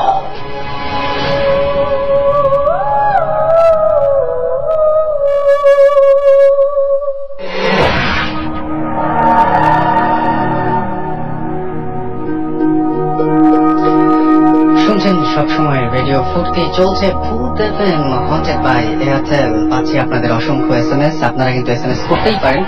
আপনাদের এয়ারটেল নাম্বার থেকে শাউট লিখে স্পেস দিয়ে আপনার নাম লিখে স্পেস দিয়ে আপনার মেসেজ লিখে পাঠিয়ে দিন 9840 নাম্বার, অথবা যে কোনো নাম্বার থেকে আপনি আমাদের এসএমএস করতে পারেন। এছাড়াও আমাদের ইমেল অ্যাড্রেস আছে, সেই ইমেল অ্যাড্রেসে আপনি আপনার বড় ঘটনা যেগুলো আপনি বলতে চান বা আমাদের সাথে স্টুডিওতে এসে শেয়ার করতে চান, সেই সমস্ত ঘটনাগুলো লিখে পাঠাতে পারেন। আমাদের অ্যাড্রেসটি হচ্ছে bhutfm@radiofurti.fm, which is BHOOTFM@radiofurti ফুর্তি.fm। এখানে আপনারা ইমেল করতে পারেন নাম, ঠিকানা অবশ্যই এবং ফোন নাম্বার সহ। অবশ্যই ফোন নাম্বারটা দিতে ভুলবেন না যদি আপনি স্টুডিওতে আসতে চান। আর যেটা করবেন সেটা হচ্ছে যে এমন কোনো ফোন নাম্বার দেবেন না যে ফোন নাম্বারটাতে আপনাকে কখনোই পাওয়া যাবে না, অর্থাৎ ভূতের নাম্বার দেবেন না। আমাকে হ্যারি পটার এসএমএস করেছেন, আজকে ভূত এফএম শুনতে অনেক তার কাছে এক্সাইটিং লাগছে। ওকে, সাব্বির আমাদের খুলনা থেকে এসএমএস করেছেন এবং আজকে ভূত এফএম তার অনেক ভালো লাগছে। থ্যাংক ইউ যাদের ভালো লাগছে এবং যাদের ভালো লাগছে না তাদেরকেও, কারণ আরো ভালো লাগার মতো অনেক কিছুই আছে। একে একে আরো অনেক ঘটনা আসবে। আমাকে এসএমএস করেছেন রুমি শেরে বাংলা রোড খুলনা থেকে। এছাড়াও আমাকে অ্যানি বরিশাল থেকে এসএমএস করেছেন। ভূতের উকিল এসএমএস করেছেন আমাদেরকে, নামটা পছন্দ হলো। আমাকে এসএমএস করেছেন রনি। এছাড়াও ময়না উত্তরা থেকে এসএমএস করেছেন অপু এবং সজীব আমাদের এসএমএস করেছেন। জিমি আমাকে এসএমএস করেছেন আমাকে দীপ এবং সাগর। এছাড়াও আমাকে এসএমএস করেছেন রিয়েল, এসএমএস করেছেন পিয়াল ময়মনসিং থেকে। রিবন আমাকে এসএমএস করেছেন ময়মনসিং থেকে। নয়ন আমাকে এসএমএস করেছেন ময়মনসিং থেকে। দীপ, মনিরুল, সোহাগ, শান্ত, আরিফ এন্ড রিমু ময়মনসিং থেকে আমাকে এসএমএস করেছেন। বাহ, ময়মনসিং অনেক এসএমএস পাচ্ছি ময়মনসিং থেকে। আপনিও ইচ্ছা করলে আমাকে এসএমএস করতে পারেন আপনার এয়ারটেল বা অন্য যে কোনো নাম্বার থেকে। চলে যাব ঘটনায়। আর এই মুহূর্তে আমাদের সঙ্গে আছেন আরো একজন গেস্ট, তার নামটা জানবো আগে। আপনার নাম? Hello everybody, Rahat from Urban Street, I mean Armanitola. এটা পুরান ঢাকায়। খুবই হ্যাপেনিং প্লেস। সো আপনার যে ঘটনাটা, সেই ঘটনাটা আমরা শুনবো। প্রথমে যে ঘটনাটা, যেটা গ্রামের বাড়ি নিয়ে, আপনার সম্ভবত ওনাকে কাজিন আঙ্কেলের ঘটনা। ওকে, সো আঙ্কেলের ঘটনাটা শুনি। খুবই অদ্ভুত টাইপের ঘটনা এবং এরকম ধরনের ঘটনা একদম শুনি আগে। এটা অ্যাকচুয়ালি আমার এক্সপিরিয়েন্স না, তো I heard it from my uncle. তো আঙ্কেল গ্রামে থাকতো, তাদের গ্রামে। তো গ্রামে তার একটা বড় বোন ছিল। তো আঙ্কেল যখন 13 তখন তার একটা ছোট ভাই হয়। তো ভাইটা অনেক সুন্দর দেখতে, অনেক সুন্দর ছিল, ফর্সা। তো গ্রামের মানুষ সাধারণত গায়ে ফর্সা থাকলে সুন্দর বলে, কিন্তু অ্যাকর্ডিং টু আঙ্কেল সে মানে পারফেক্ট ছিল। তো সবাই খুব হ্যাপি। তো কিন্তু একটা বিষয় কি, মানে বেবিটা ভূমিষ্ঠ হওয়ার পর থেকে মানে কান্না শুরু করে। তো উইদাউট রিজন ডক্টরসরা মানে অনেক চেক আপ করার পর ট্রিটমেন্ট দেওয়ার পর মানে কিছুই হয় না, উইদাউট রিজন, কোনো রিজন ছাড়া কান্না শুরু করে। তো একটা পর্যায়ে হুজুরের উপর ডিপেন্ড করতে হয় তাদের, ডক্টরস কিছু করতে পারে না। তো তাদের গ্রামের পাশে একটা হুজুরকে দেখানো হয়। তো হুজুরটা বলে যে ওর মানে ফেসটা এমন হয়েছে যে ওর ভূমিষ্ঠ হওয়ার পর থেকে জাস্ট একটা দুষ্ট একটা সোল ওর মানে ওর একটা নজরে পড়ছে যেটা বলে। আচ্ছা, সো সেটা বললো যে এটা তার সলিউশনটা কি। তো হুজুরটা প্রাইমারি ভাবে মানে তাদেরকে একটা তাবিজ দিল। সো বললো যে এটা তেমন কাজ করবে না, কজ ওটা অনেক পাওয়ারফুল যেটা সোলটা, তো পাওয়ারফুল সোল। তো বললো যে তাহলে এটা পার্মানেন্ট সলিউশনটা কি, ফিউচার যাতে কোনো প্রবলেম না হয়। তো বললো যে এটা আসলে খুবই একটা ট্রাজিক একটা ঘটনা। তো বললো যে এটা যদি বললো যে হুজুর বললো যে এটা you have to bury the baby, কবর দিতে হবে সেই মানে যে নিউবর্ন বেবি, হ্যাঁ তাকে কবর দিতে হবে। তো 2 দিনের জন্য কবর দিতে হবে, একদিন এক রাত, একদিন এক রাতের জন্য কবর দিতে হবে, একদিন এক রাত পরে উঠাতে হবে। তো 2 দিনের একটা বাচ্চা, তো এটাকে কবর দেয়া মানে কেউ মানে চাইবে না, মানে বিলিভ করবে না। হুজুরকে বললো যে আপনি ফেক, আপনি চলে যান। তো তারা তাদের মতো আর কি কান্না থামানোর চেষ্টা করলো, মানে নানা রকম খাবার দিয়ে হ্যান দিয়ে ত্যান দিয়ে, তো কোনো কিছু কাজ করছিল না। তো দেখলো যে তারা বেবিটা সিক হয়ে যাচ্ছে, 3 দিন না খেতে পেরে মানে সিক হয়ে যাচ্ছে। তো তখন তারা এক লাস্ট হুজুরকে আবার ডাকলো। তো বললো ঠিক আছে আপনি যা ভালো মনে করেন আপনার উপর ট্রাস্ট করলাম আপনাদের সবাইকে। সো তাকে বাড়ি করা হলো, সবাই কান্নাকাটি করতেছে, নর্মাল একটা ব্যাপার। তো একদিন এক রাত পরে এই বেবিটাকে উঠানো হলো আবার। নর্মালি বেবিটার কিছুই হয় নাই, তো তার কান্নাটা থেমে গিয়েছিল। মানে এটা কিন্তু সমস্ত মানে যে আমরা যে সায়েন্সের কথা বলি বা যা কিছু বলি, মেডিকেল সায়েন্স বা যাই কিছু বলি না কেন, সবকিছুর এগেনস্টে কিন্তু মানে একটা বাচ্চাকে যদি এরকম ভাবে কবর দিয়ে রাখা যায় তাহলে সে বাঁচে না, এটা অসম্ভব একটা ব্যাপার। নর্মালি বাট আপনাদের ফ্যামিলির সবাই জিনিসটা ফেস করেছিলেন এবং জানে আপনাদের ফ্যামিলির সবাই, আমার ফ্যামিলি মানে আমার আপনার আঙ্কেলের ফ্যামিলি, রাইট? তো এই ঘটনাটা কোথায় ঘটেছিল? এটা হলো নবাবগঞ্জে। নবাবগঞ্জে, ঢাকা নবাবগঞ্জ। ওকে। তো ঠিক আছে সবাই হ্যাপি, সেটা যেহেতু আবার মানে ওর মানে লাইফটা আবার ব্যাক। তো ঠিক আছে ওকে মানে খাবার দেওয়া হলো, সে ফিডার খাচ্ছে, সবকিছুই খাচ্ছে। তারপর মানে আমার আঙ্কেলের বাবা যিনি ছিলেন, তিনি আমার ওয়াইফ ছিলেন। তো উনি বলতেছিলেন যে আচ্ছা আপনি তো এখন সলিউশনটা করলেন, তো সোলটা কি চলে গেছে নাকি আবার ফিউচারে কোনো প্রবলেম করতে পারে? তো হুজুরটা একটা কথা বলছিল যে আপনি আমাকে ট্রাস্ট করেন, আমি যতদিন পর্যন্ত আসি মানে আমাকে ট্রাস্ট করেন, কিছু হবে না, এই একটা কথা বলছিল। তো ঠিক আছে, এভরিথিং ফাইন ছিল। যখন বেবিটা 7 ইয়ার্স তখন তারা সবাই ঢাকায় শিফটেড হয়। তো ঢাকায় শিফটেড হওয়ার পর ওই বছরই কোরবানি ঈদের সময় আবার গ্রামের বাড়িতে ব্যাংক যায় কোরবানি ইয়ে করার জন্য। তো কোরবানি ঈদের সময় সবাই এনজয় করতেছে। তো কোরবানি ঈদের আগের দিন আঙ্কেল আর তার ছোট ভাই যে বেবিটার কথা বলতেছি, ওই বেবিটা এক রুমে ঘুমায়। তো 7 বছরের একটা বাচ্চা, ওর ড্রিম দেখতেছিল যে ওকে একটা মানে ছোট মেয়ে ডাকতেছিল, লাইক মেয়েটা চেহারাটা 90+ এরকম একটা ওমেনের মতো, ভেরি এজড মানে 90+। আচ্ছা, কিন্তু তার বডিটা like he seems like a baby girl, like he was 7 years. আচ্ছা। তো এটা দেখলো। তো সকালে উঠে ওর ব্রাদারের সাথে শেয়ার করলো যে দেখেন আমি এসব দেখছি। তো একটা বেবি 7 বছরের বাচ্চা কিছু বোঝে না, তো যেটা দেখছে সেটা ডিরেক্টলি ওকে বলে দিল। তো এখানেও একটা অ্যাবনর্মালি ওই ড্রিমটা দুজনের ড্রিম, মানে আমার আঙ্কেলও সেম ড্রিম দেখে সেম নাইটে একই সাথে। তো আঙ্কেল খুবই মানে আশ্চর্য হয় যে কি হলো এটা, এক হয় কিভাবে দুজনের ড্রিম। তো ঠিক আছে আঙ্কেল কারোর সাথে শেয়ার করেন এই ব্যাপারটা। তো ঈদ কাটলো, ঈদের পর দিন তো তারা একটা রিলেটিভস এর বাসা থেকে রাত্রেবেলা ফিরতেছিল। ফেরার পথে একটা পুকুরের সামনে তার ছোট ভাইটা মানে পা পিছলে পড়ে যায় কাদার ভিতরে। তো ওয়াশ করার জন্য পুকুরে নিয়ে যায়। তো ভাইটা পা ওয়াশ করে মানে আঙ্কেলটা হাত মুখ ধুচ্ছিল। তো তো ধরার পর ওই ব্যাগকে তাকে দেখে যে তার ভাইটা মানে দৌড়াচ্ছে হুম উইদাউট রিজন, মানে উনি ভাবছে মানে কোনো ভয় টয় পাইছে, ও মানে দৌড়াচ্ছে কেন। তো উনি ওনার নাম ধরে ডাকতেছে যে এই কোথায় যাও তুমি, দিকে আসো দিকে আসো। তো শুনতেছে না, উনি ওরা মতো দৌড়াচ্ছে ছোট ভাইটা। তো ঠিক আছে, এক পর্যায়ে আঙ্কেলও তার পিছ পিছে দৌড়ালো। তো এক পর্যায়ে তো ওকে ধরলো। ধরার পর যে ব্যাপারটা ঘটলো যে আঙ্কেল খুবই সারপ্রাইজড, যেরকম একটা ব্যাপার এক্সপেক্ট করা যায় না আসলে। কি হলো, যখন ওই ফেসটা দেখলো উনি ঘুরে তাকালো আঙ্কেলের দিকে, মানে ছোট ভাইটা, তখন দেখলো আঙ্কেল এটা ছোট ভাইটা না। He found the same face. হ্যাঁ হ্যাঁ হ্যাঁ, ওই যে ড্রিম স্বপ্নে যে ফেসটা দেখেছিল ওই ফেসটা, মানে ওই মহিলাটা, মানে মহিলা বলবো না ছোট বাচ্চা বলবো বুঝতে পারতেছি না, কারণ তার ফেসটা মহিলার মতো, এজেড অনেক এজেড, বাট খাটখাটো অনেক, মানে দেহটা মানে বডিটা ছোট। সো এটা দেখার পর সেকেন্ডের মধ্যে উইদিন সেকেন্ড মানে কোথা থেকে পানি আসলো আঙ্কেল মানে কিছুই মানে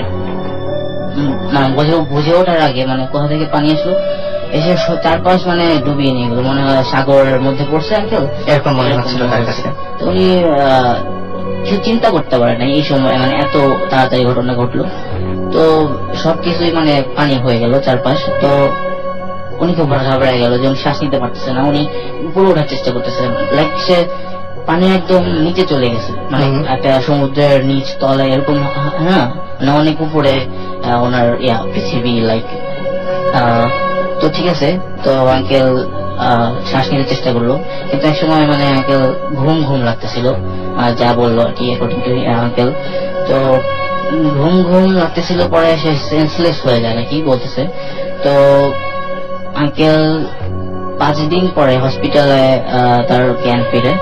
তো এটাকে কমায় যাওয়া বলে, 5 দিন এরকম থাকলে নাকি কমায় যাওয়া। তো 5 দিন পরে তিনি শুনতে পান যে তাকে নাকি ওখানে মানে পুকুরটায় ঝাপটাতে দেখা যায়, মানে উনি ঝাপটাতে ছিল শেষ মুহূর্তে যারা দেখেছে তারা দেখেছে যে পুকুরের মধ্যে যে জন্য রাত কাছে পানি পানি মনে হয়েছে। উনি ঝাপটাতে ছিল। তো হি কুড সুইম। ঠিক আছে, তো ওখান থেকে পাশ দিয়ে লোক যাচ্ছিল, লোকগুলো দেখে মানে তাকে বাঁচায়। হ্যাঁ, বাট বাচ্চাটা কি হয়েছিল? হ্যাঁ, তো বাঁচায় পরে বাসায় নিয়ে যায় ওকে সেন্সলেস অবস্থায়। তো লোকগুলো তো আর জানে না যে ওর সাথে একটা ভাই ছিল। তো ফ্যামিলি বললো যে ওর সাথে তো ওর ছোট ভাই ছিল, কোথায় গেল। তো বেবিটা মিসিং হওয়ার কারণে ওকে খোঁজাখুঁজির পর পাওয়া যায় হলো মানে ওকে যেখানে ফার্স্ট বাড়ি করা হয়েছিল, মানে কবর দেওয়া হয়েছিল, সেই জায়গাটার উপরে ওকে পাওয়া যায়। মানে ওর বডিতে কোনো ইনজুর্ড নাই, কোনো মানে কিছুই নাই, ইনজুরি কিছু নাই, কিন্তু সে ডেড। ডেড। ওকে, তো ডক্টর বললো সে ডেড। তো ঠিক আছে, এটা খুবই একটা ট্রাজিক একটা ঘটনা। তো তারপর তার বড় বোন আসে মিমো। তো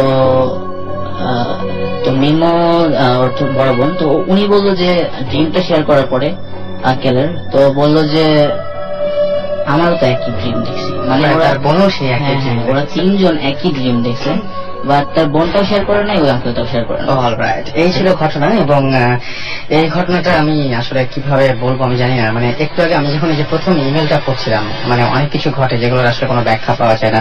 মানুষ এগুলো কি নিজে মানে মানুষ এগুলো কি হ্যালোসিনেট করে নাকি আসলে এই ঘটনাগুলো ঘটে, আমরা কিন্তু আসলে জানি না। আমি একটু আগে যে প্রথমে যে ইমেলটা পড়েছিলাম বলছিলাম যে একজন ভ্যান চালকের ঘটনা, এবং একইভাবে বলেছিলাম যে এটা আমার কাছেও খুব অবিশ্বাস্য লাগতো, কিন্তু আমি একই ঘটনা আমাদের ড্রাইভার সাহেব আমি বলেছিলাম যে হাফিজ ভাই, যার কথা আমরা সবসময় মানে একটু আগে আমার তার সাথে দেখা হলো, তার সাথে এই ঘটনাটা ঘটেছিল এবং তিনি আমাকে প্রথমে এই ঘটনাটা বলেছিলেন।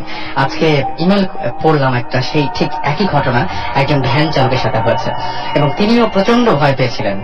সো এরকম অদ্ভুত ঘটনা ঘটে। আর আমাকে SMS করেছেন ফারজানা, তিনি বলেছেন যে তিনি সিদ্ধেশ্বরী গার্লস হাই স্কুলের টিচার এবং তারও অনেক এক্সপিরিয়েন্স আছে, তিনি এগুলো শেয়ার করতে চান। আমি অবশ্যই আপনাকে বলবো যে আমাদের ইমেল পাঠিয়ে দিন boothfm@radiofurti.fm, এখানে আপনি ইমেল করেন এবং যাদের ইমেল সিলেক্টেড হয় তাদেরকে আমরা অবশ্যই তাদেরকে কল করি এবং কল করে তাদেরকে স্টুডিওতে নিয়ে আসি। তো আপনি যদি ইন্টারেস্টেড হন অবশ্যই আপনি boothfm@radiofurti.fm অ্যাড্রেসে আপনার ইমেলটি পাঠিয়ে দিন। রাহাত আমাকে এসএমএস করেছেন, এছাড়াও আমাকে এসএমএস করেছেন সাইজা, নিপা, সঙ্গীতা, বেবি, সিয়াম, রেহা, রাফি, শুভ, বাবু, সবাই ময়মনসিং থেকে এসএমএস করেছেন। রাহাত আমাকে এসএমএস করেছেন, অনেক এনজয় করেছেন বলছেন। কাউসার সিলেট থেকে এসএমএস করেছেন, এছাড়াও মাহিদুল এসএমএস করেছেন আমাকে, মাহিদুল ইসলাম ফ্রম বাগেরহাট। অর্ণব 007 আমাকে পটুয়াখালী থেকে এসএমএস করেছেন মাসুম গাজীপুর থেকে, এবং আমাকে এসএমএস করেছেন এছাড়াও দেখতে পাচ্ছি তানজিনা আমাকে এসএমএস করেছেন, এসকে রয়, সোনিয়া, এছাড়াও এসএমএস করেছেন দেখতে পাচ্ছি ঘোস্ট হান্টার, তারপর চাঁদনি খুলনা থেকে। জিটু আমাকে এসএমএস করেছেন, শুনছেন রেডিও ফুর্তি চলছে ভূত এফএম হন্টেড বাই এয়ারটেল। ফিরে আসবো একটু পরে, ছোট্ট একটা ব্রেকের পরে, তারপরে চলে যাবো অন্য একটা ঘটনায়। সো স্টে ইন রেডিও ফুর্তি এন্ড ডোন্ট স্টপ দ্য ফুর্তি। আমার কালেকশনে 200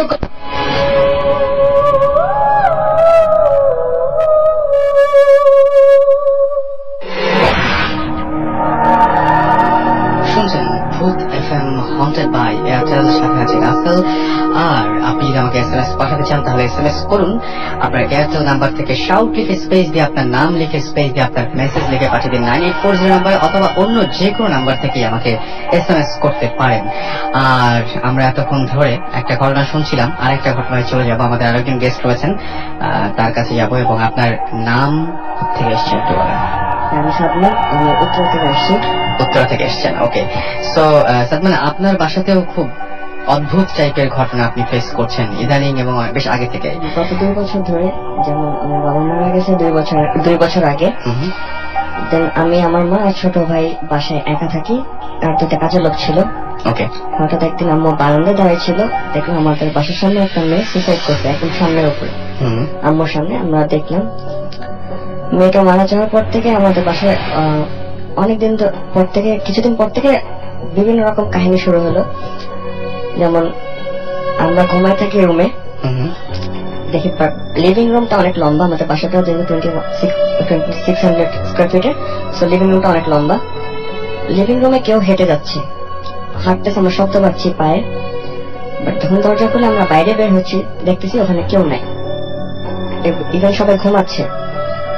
দেন মাঝে মাঝে এমন হয়, আমার আম্মু যখন রুমে একা ঘুমায় থাকে, কেউ এসে দরজা খুব জোরে নক করতেছে।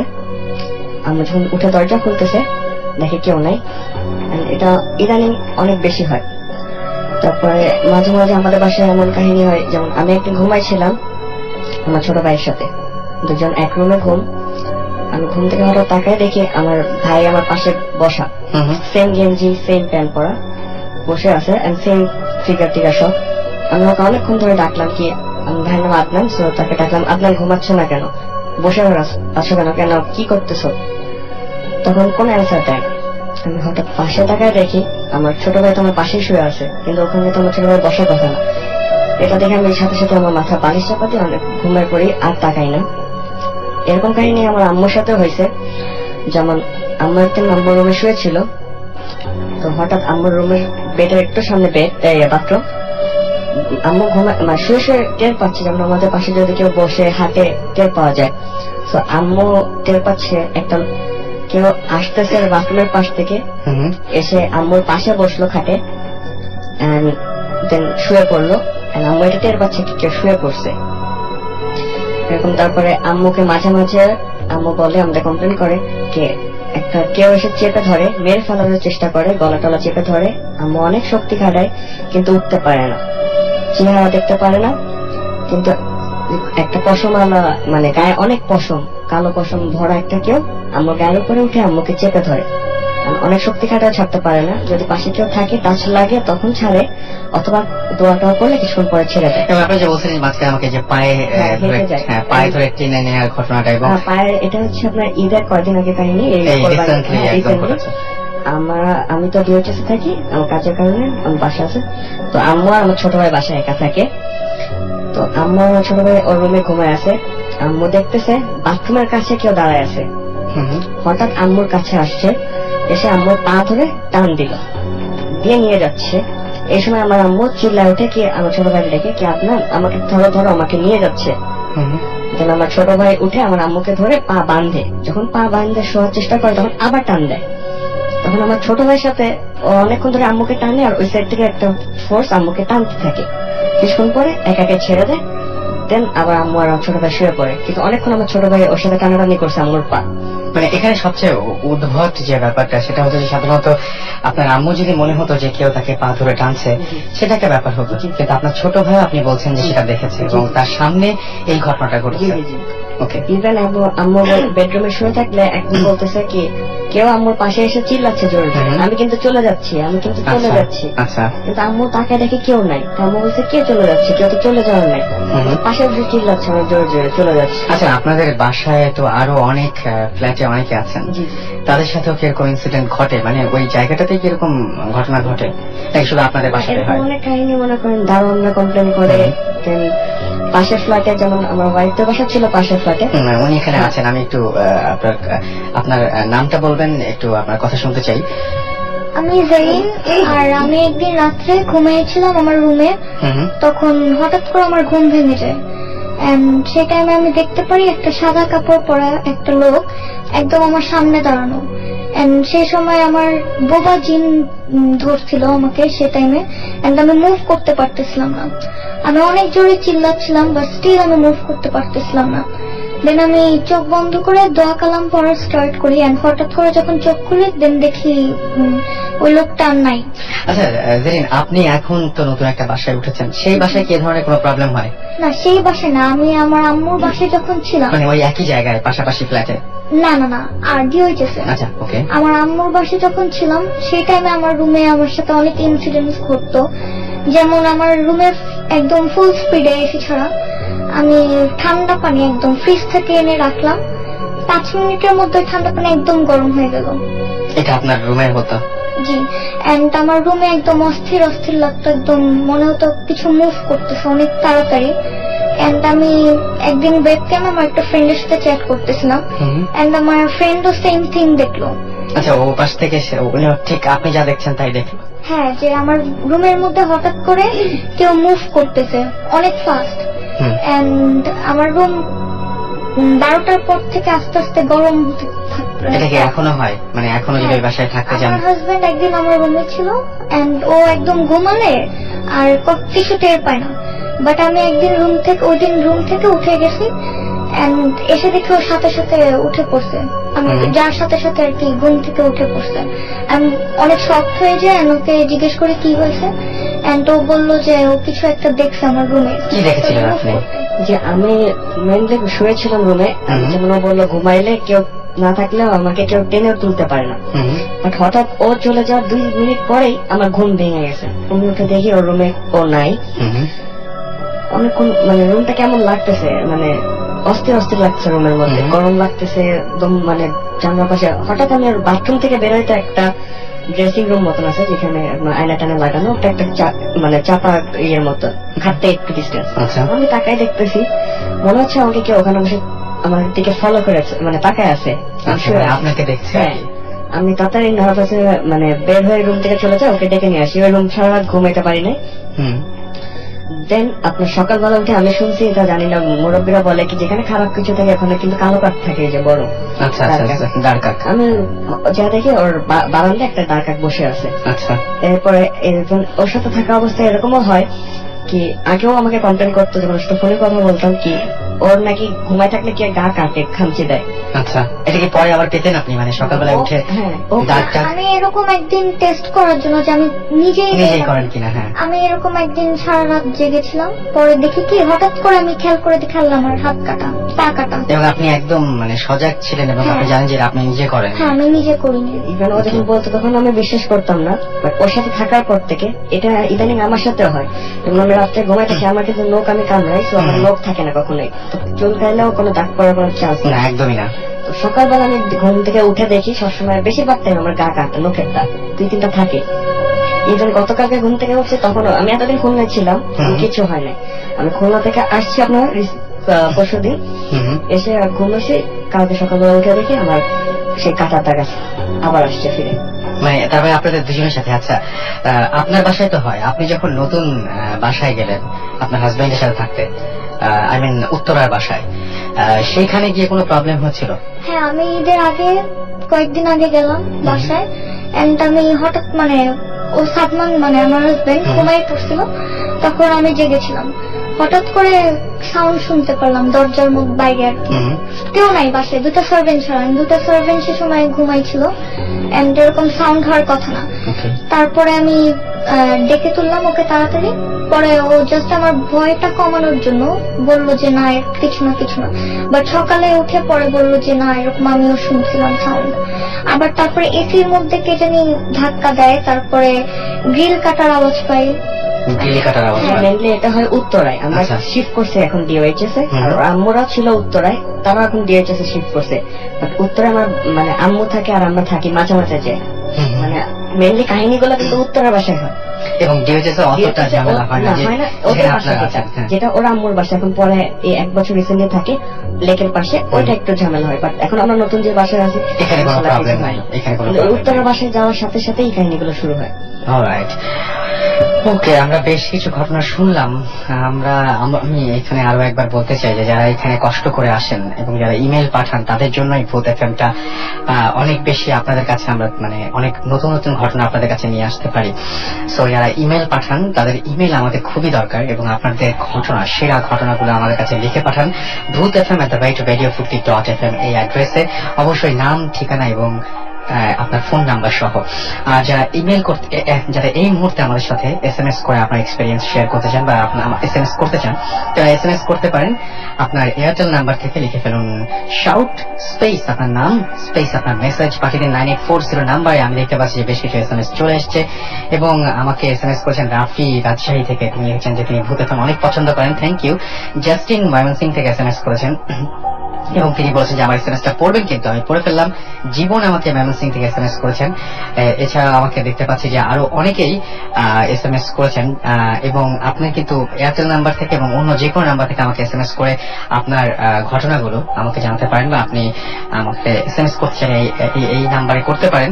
এছাড়া আপনি ইমেল করতে পারেন। ইমেল অ্যাড্রেসটি আমি বারবার করে এই জন্যই বলছি যে ইমেল আসা যদি বন্ধ হয়ে যায় তাহলে আমাদের ঘটনাগুলো পাওয়া বন্ধ হয়ে যাবে। তো ইমেলটা অবশ্যই করতে হবে। অনেক রাজশাহী থেকে এসএমএস করেছেন, আজকে তার বার্থডে, এবং আপনাকে জন্মদিনের অনেক অনেক শুভেচ্ছা। শাহরিয়ার আমাকে এসএমএস করেছেন, কয়েকটা এক্সপিরিয়েন্স আছে, বাট সবচেয়ে বেশি এক্সপিরিয়েন্স হচ্ছে আমার পরিবারের। আপনি আপনার ঘটনাগুলো আপনার পরিবারের পক্ষ থেকে কিন্তু আমাদের সাথে এসে শেয়ার করতে পারেন।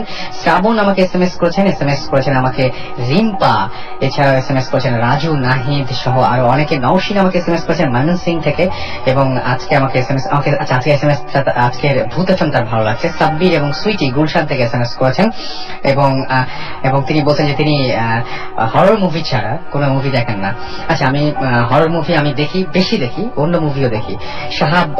শাহাব আমাকে এসএমএস করেছেন, এছাড়া সুমন এসএমএস করেছেন, এছাড়া আমাকে অদিতি চট্টগ্রাম থেকে এসএমএস করেছেন, রোজা আমাকে এসএমএস করেছেন, নিকিদা এবং শুভ্র পটুয়াখালী থেকে, আমাকে রংপুর বয় এসএমএস করেছেন, সীমা আমাকে এসএমএস করেছেন শাহেদ পারভেজ কুষ্টিয়া থেকে, শুভ্র আমাকে এসএমএস করেছেন, তন্ময় এসএমএস করেছেন পটুয়াখালী থেকে, এছাড়া আরো একজন তন্ময় ময়মনসিং থেকে এসএমএস করেছেন, আমাকে এসএমএস করেছেন সুজন, শামীম ময়মনসিং থেকে এসএমএস করেছেন, আমাকে জিন্দাভূত বক্সি বাজার থেকে এসএমএস করেছেন, মাহিন ময়মনসিং থেকে এসএমএস করেছেন, ব্রোকেন অ্যাঞ্জেল আমাকে এসএমএস করেছেন, এছাড়া এসএমএস করেছেন উৎস ভয় লাগছে ময়মনসিং থেকে লিখেছেন তিনি, রাজীব ধর আমাকে এসএমএস করেছেন চট্টগ্রাম থেকে, আমাকে স্বপ্নের এসএমএস করেছেন ময়মনসিং থেকে, প্রণয় যাত্রাবাড়ি থেকে এসএমএস করেছেন, ফারহিন ধানমন্ডি থেকে এসএমএস করেছেন। নেক্সট এক্সপেরিয়েন্সে যাবো, তার আগে ছোট্ট একটা ব্রেক, ফিরে আসছি একটু পরে, কোথাও যাবেন না, স্টে টিউনড রেডিও ফুর্তি এন্ড ডোন্ট স্টপ দ্য ফুর্তি।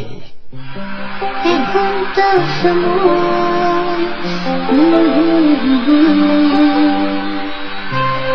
এই দুটি কাছে আসা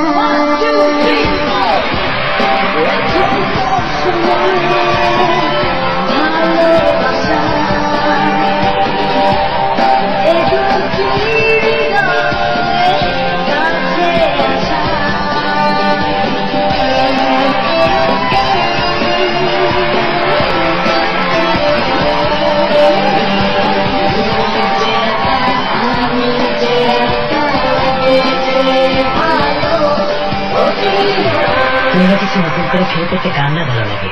বন্ধ থাকা এয়ারটেল সিমে প্রতিবার 20 টাকা রিচার্জে সর্বমোট 600 টাকা বোনাস।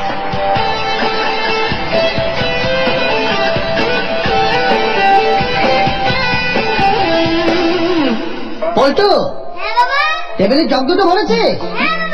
ফ্রিজের পানির বোতলগুলো? হ্যাঁ, সব করে বালতি ভরে রেখেছিস তো? হ্যাঁ, শোন, এবার ট্যাপে পানি আছে কিনা দেখ, আর রিচার্জ ট্যাঙ্কিটাও একবার চেক করিস। যাক, এবার রুচি ঝাল চানাচুরের প্যাকটা খুলে নিয়ে আয়। খাওয়ার আগে প্রস্তুতি নিন রুচি ঝাল চানাচুর, ঝালেই জাদু। একটি স্কয়ার ফোন। স্মার্ট অ্যাকাউন্টেন্ট হতে চান? পিপিআই এর এসএসসিএ প্লাস প্রোগ্রামে অংশ নিন। এখানে সিএটি, এফআইএল এবং এসএসসিএ শিক্ষা দেওয়া হয়। পারদানা professional institute 01841774774। PPI, leading you to success.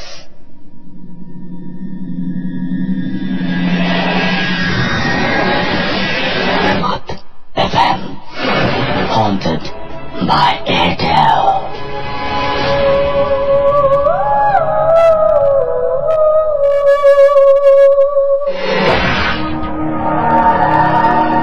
শুনছেন ভূত এফএম হন্টেড বাই এয়ারটেল, আর চলছে একটা পার্ট এক্সপিরিয়েন্স আমরা শুনছি আপনাদের কাছ থেকে, আর সেই সাথে পাচ্ছি আপনাদের এসএমএস। আপনি তো এসএমএস করতেই পারেন আপনার এয়ারটেল নাম্বার থেকে, এছাড়া অন্য যে কোনো নাম্বার থেকে। শাউট লিখে স্পেস দিয়ে, আপনার নাম লিখে স্পেস দিয়ে, আপনার মেসেজ লিখে পাঠিয়ে দিন 9840 নাম্বার। আপনার জন্য একটা খুব ভালো খবর রয়েছে, সেই খবরটা আমি একদম শেষে জানাই দেবো। যারা Bhoot FM haunted by Airtel miss করেন তাদেরকে কি করতে হবে সেটা আমি শেষে জানিয়ে দেবো একদম। উর্মি আমাকে এসএমএস করেছেন শাকিল, এসএমএস করেছেন হামিম, রিঙ্কি, ডিজে ভূত, হাবিব, রাজশাহী থেকে গালিব সরকার, তামিদ, মুগ্ধ, জয় এবং জয় মিরাজ সহ আরো অনেকে।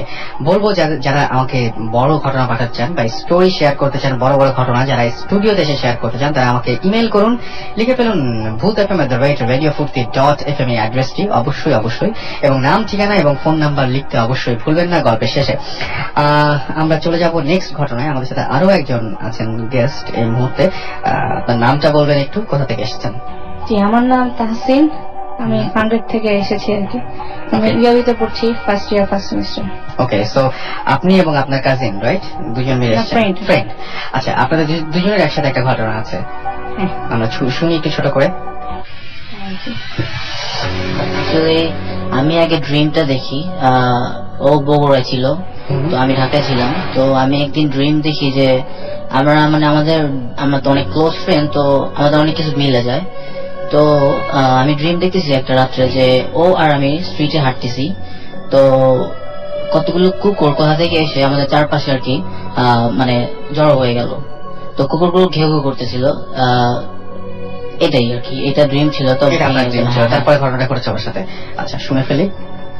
আমি আমার নানির বাড়ি ছিলাম বগুড়া জলেশ্বরীতলা। তো নানির বাড়ি ওই দিন কেউ ছিল না আর কি, জাস্ট আমি আর আমার নানি ছিলাম। তো রাত্রে ঢাকায় থাকলে তো আসলে রেডিও ফুর্তি শোনা হয় আর কি, ভূত এফএম শোনা হয়। তো কিন্তু বগুড়ায় কোনো রেডিও নেই আর কি, এই জন্য রাত্রেবেলা আমার ঘুম আসছিল না আর কি। তো সেই সময় আর কি, হ্যাঁ সেই সময় ওই দিন রাত্রে। তো এটা 2 বছর আগেকার কাহিনী। সেটাই, এখন আমরা সমস্ত বাংলাদেশে আছি এই জন্য বললাম আর কি। তারপরে তো ওই দিন রাত্রে তো আমার একটা ব্যাড হ্যাবিট আছে যে আমি তখন ছিল আর কি, আমি স্মোকিং করতাম। ইট ইজ সো অনেক ব্যাড হ্যাবিট এটা। তারপর আমি এখন আর করি না আর কি। প্রমিস করেছিল দিয়েছেন কারো কাছে?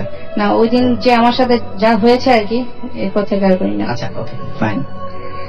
তো আমি বাইরে বের হয়েছি আর কি, যে রাত 2টা বাজে বের হয়েছি যে কোনো দোকান পাই নাকি, তো স্মোকিং আর কি, সিগারেটের জন্য। তো বের হয়েছি। তো যেতে যেতে আমি দোকানের দিকে আগাচ্ছি আর কি, যে একটা লাইট দেখা যাচ্ছে দোকানে, তো আমি যাচ্ছি আর কি দোকানের দিকে। তো অনেক একটু পর যাওয়ার পর দেখলাম যে দোকানটা নেই, লাইটও নেই। তো আমি ব্যাক করি, তো ব্যাক করতে যেয়ে দেখি যে আমি যে রাস্তা দিয়ে আগাচ্ছি আর কি, রাস্তাটা আসলে নেই। যেমন আমি ডানে গেলাম, পিছনে ফিরে তাকালাম যে সোজা যাচ্ছে রোডটা, আমি রাস্তা একদম হারাই ফেলছি। যে আমি দেখলাম যে একদম হারাই ফেলছে রাস্তা, কোনো সব চেনা নেই আমার কাছে একদম। তো হঠাৎ করে দেখলাম যে পিছনে কে জানি আমার কিছু একটা শব্দ পাচ্ছি। তো পিছনে তাকালাম, দেখলাম অনেকগুলা কুকুর আর কি, আমার 5-6 হাত দূরে অনেকগুলা কুকুর একসাথে এক লাইনে দাঁড়িয়ে আছে। তো আমি তো খুব ভয় পেয়ে গেলাম। তো মোবাইলটা ইয়া করলাম, মোবাইল কল দেওয়ার চেষ্টা করছি, কোনো নেটওয়ার্ক নেই। তো তারপরে আমি একদম ভয়, মানে আবার পিছনে আমি ফিরে যাচ্ছি, তো পিছনে আমি হাঁটছি, তারপরে দেখি যে কুকুরগুলো, আবার পিছনে ফিরে দেখি যে কুকুরগুলো ঠিক ওই ডিস্টেন্সে আছে আমার। তো আমি তো এখন একদম ভয়, মানে আমি কি করবো আমি কিছু বুঝছি না, যে আমি যে স্বপ্ন দেখছি নাকি এটা আমি বুঝতে পারছি না। তো এখন যা হবে হবে, আমি কুকুরের দিকে আমি আগে যাচ্ছি, যা হবে হবে। আপনার বাসায় এবং আপনি ওইদিকে দৌড়াতে শুরু হ্যাঁ, দৌড়াতে শুরু করলাম। তারপরে দেখলাম কুকুরগুলো না একদম চলে গেল, মানে দূর থেকে, মানে আমি দাঁড়ায় আছি একসাথে, মানে আস্তে আস্তে একদম সরে যাচ্ছে, মানে দূরে যাচ্ছে, মানে ছোট হয়ে যাচ্ছে আস্তে আস্তে। তো আমি তাকায় আছি ওইদিকে, তারপরে কুকুরগুলো একদম নেই। তারপরে আমি তো খুব ভয় পেয়ে গেলাম, মানে আমি এখন কি করব। তারপরে আমি হাঁটাহাঁটি শুরু করছি, এমন সময় হঠাৎ করে একটা রেড লাইট দেখলাম। তারপরে দেখলাম যে অনেকগুলা লাইট জ্বলে উঠলো একসাথে। তারপরে দেখলাম যে এটা তো আমার বাসার কাছে, এই জায়গাটা তো মনে হচ্ছে বাসার কাছে। তারপর পিছনে ফিরে দেখি যে গেট, এবং সেই আপনি তারপরে বাসায় পৌঁছে গেলেন। কিন্তু সেই ঘটনাটা আপনার এখনো মনে পড়ে যে অনেকগুলো কুকুরের সামনে? আমার ওই ঘটনার পর তো আমি বলে 18 ঘন্টা ঘুমিয়েছি, মানে বাসায় ফিরে যাওয়ার পর আমি ওখানে চিল্লাচিল্লি করছি। তো এখন আমার এত ভয় লাগে, মানে আমি এখনো আজকে আমি বলছি ফার্স্ট এই কাহিনীটা আমার ফ্রেন্ডকে বলার পর এখন আমি বলছি। তো আমি এখন লাইট জ্বালিয়ে ঘুমাতে পারি না, লাইট না জ্বালিয়ে ঘুমাতে পারি না। সেটাই, মানে ঘটনাটা শুনতে হয়তো অতটা কেমন লাগবে আমি জানি না, যে যিনি এটা আমার সাথে ঘটেছে আপনি বুঝতে পেরেছেন আসলে যে এতগুলো মানে অস্বাভাবিক ছিল ঘটনাটা যথেষ্ট। আমাকে সালমান SMS করেছেন ফ্রম সিলেট থেকে যে আজকের এক্সপেরিয়েন্স গুলো তার অনেক অদ্ভুত লাগছে। আর আমাকে লিখেছেন আমরা ভূত FM শুনছি, ভীষণ ভীষণ ভীষণ ভালো লাগছে। এছাড়াও আমাকে ভূত সম্রাট SMS করেছেন।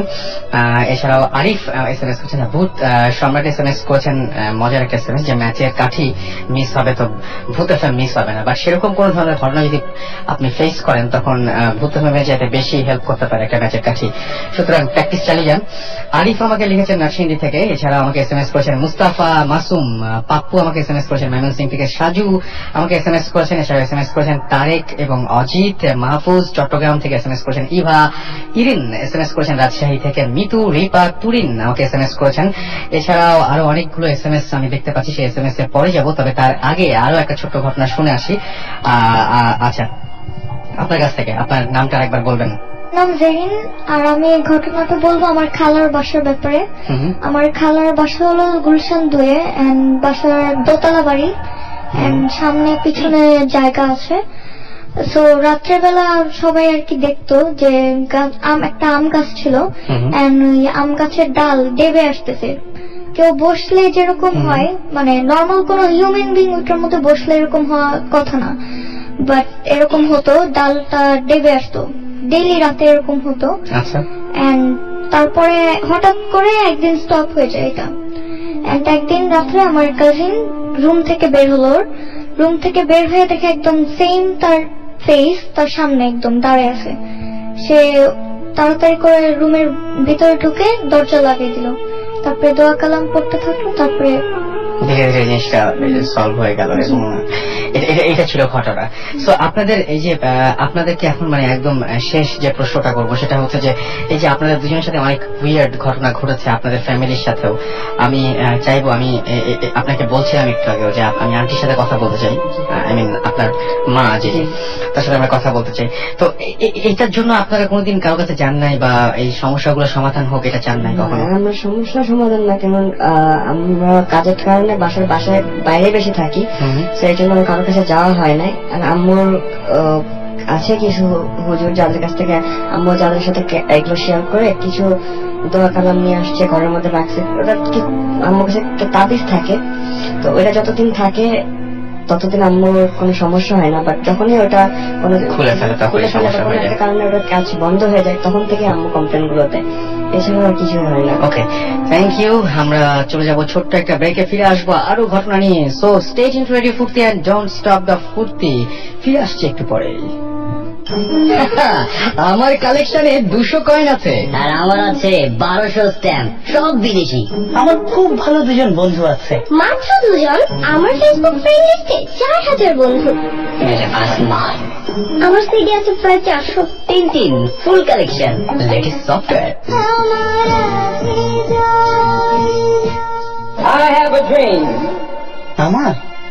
আমার কিছুই নাই। নিষ্ঠুর এই পৃথিবীতে যার কিছুই নাই তারও আছে এয়ারটেল অফার। আমার এয়ারটেল আমার অফার। এয়ারটেল প্রিপেড থেকে *222# ডায়াল করে জেনে নিন আপনার অফার। কিছু না কিছু অপেক্ষা করছে সবার জন্য। তুই এখানে music teacher, just music teacher. তুই আমাদের স্কুলে বেস্ট পিয়ানো বাজাতি, আর আমরা ধরেই নিয়েছিলাম তুই মিউজিক করে দেশ কাঁপিয়ে দিবি। আমাদের কত ড্রিম ছিল তোকে নিয়ে। মানে দেখ, মিউজিক নিয়ে কাজ করার তেমন প্ল্যাটফর্ম কই, আর তেমন চান্সও তো। হতাশা ছেড়ে ফেলো। Get back to your passion. Your time has come. ইস, দিন দিন কম্পিটিশন বাড়ছে। টেস্ট পরীক্ষা শেষ, এসএসসি পরীক্ষার জন্য কি যে করি। ও এই কথা, পাঞ্জেরি এসএসসি টেস্ট পেপারস আছে না, কমপ্লিট এক্সাম প্রিপারেশনের জন্য এবার পাঞ্জেরি টেস্ট পেপারস দিচ্ছে অপরন্ত সুবিধা। কি কি থাকছে? পরীক্ষার নিয়মিত সব আয়োজনের পাশাপাশি 2012 সালের পরীক্ষার্থীদের জন্য থাকছে এক্সক্লুসিভ সাজেশন ও বিষয়ভিত্তিক সুপার টিপস। অতিরিক্ত অনুশীলনের জন্য থাকছে internet link, free online exam ও ফ্রি সিডি। একসাথে এত কিছু? আরো আছে অনুশীলনের সুবিধার্থে পাঞ্জেরি টেস্ট পেপারস 4 খণ্ডে প্রকাশিত, যা পাওয়া যাচ্ছে আকর্ষণীয় একটি বক্সে। তাহলে তো পাঞ্জেরি সেরা, কারণ একমাত্র পাঞ্জেরি আমার প্রকৃত প্রয়োজন বোঝে। এসএসসি পরীক্ষার ভয় সেরা টেস্ট পেপারস দিয়েই করা যায়।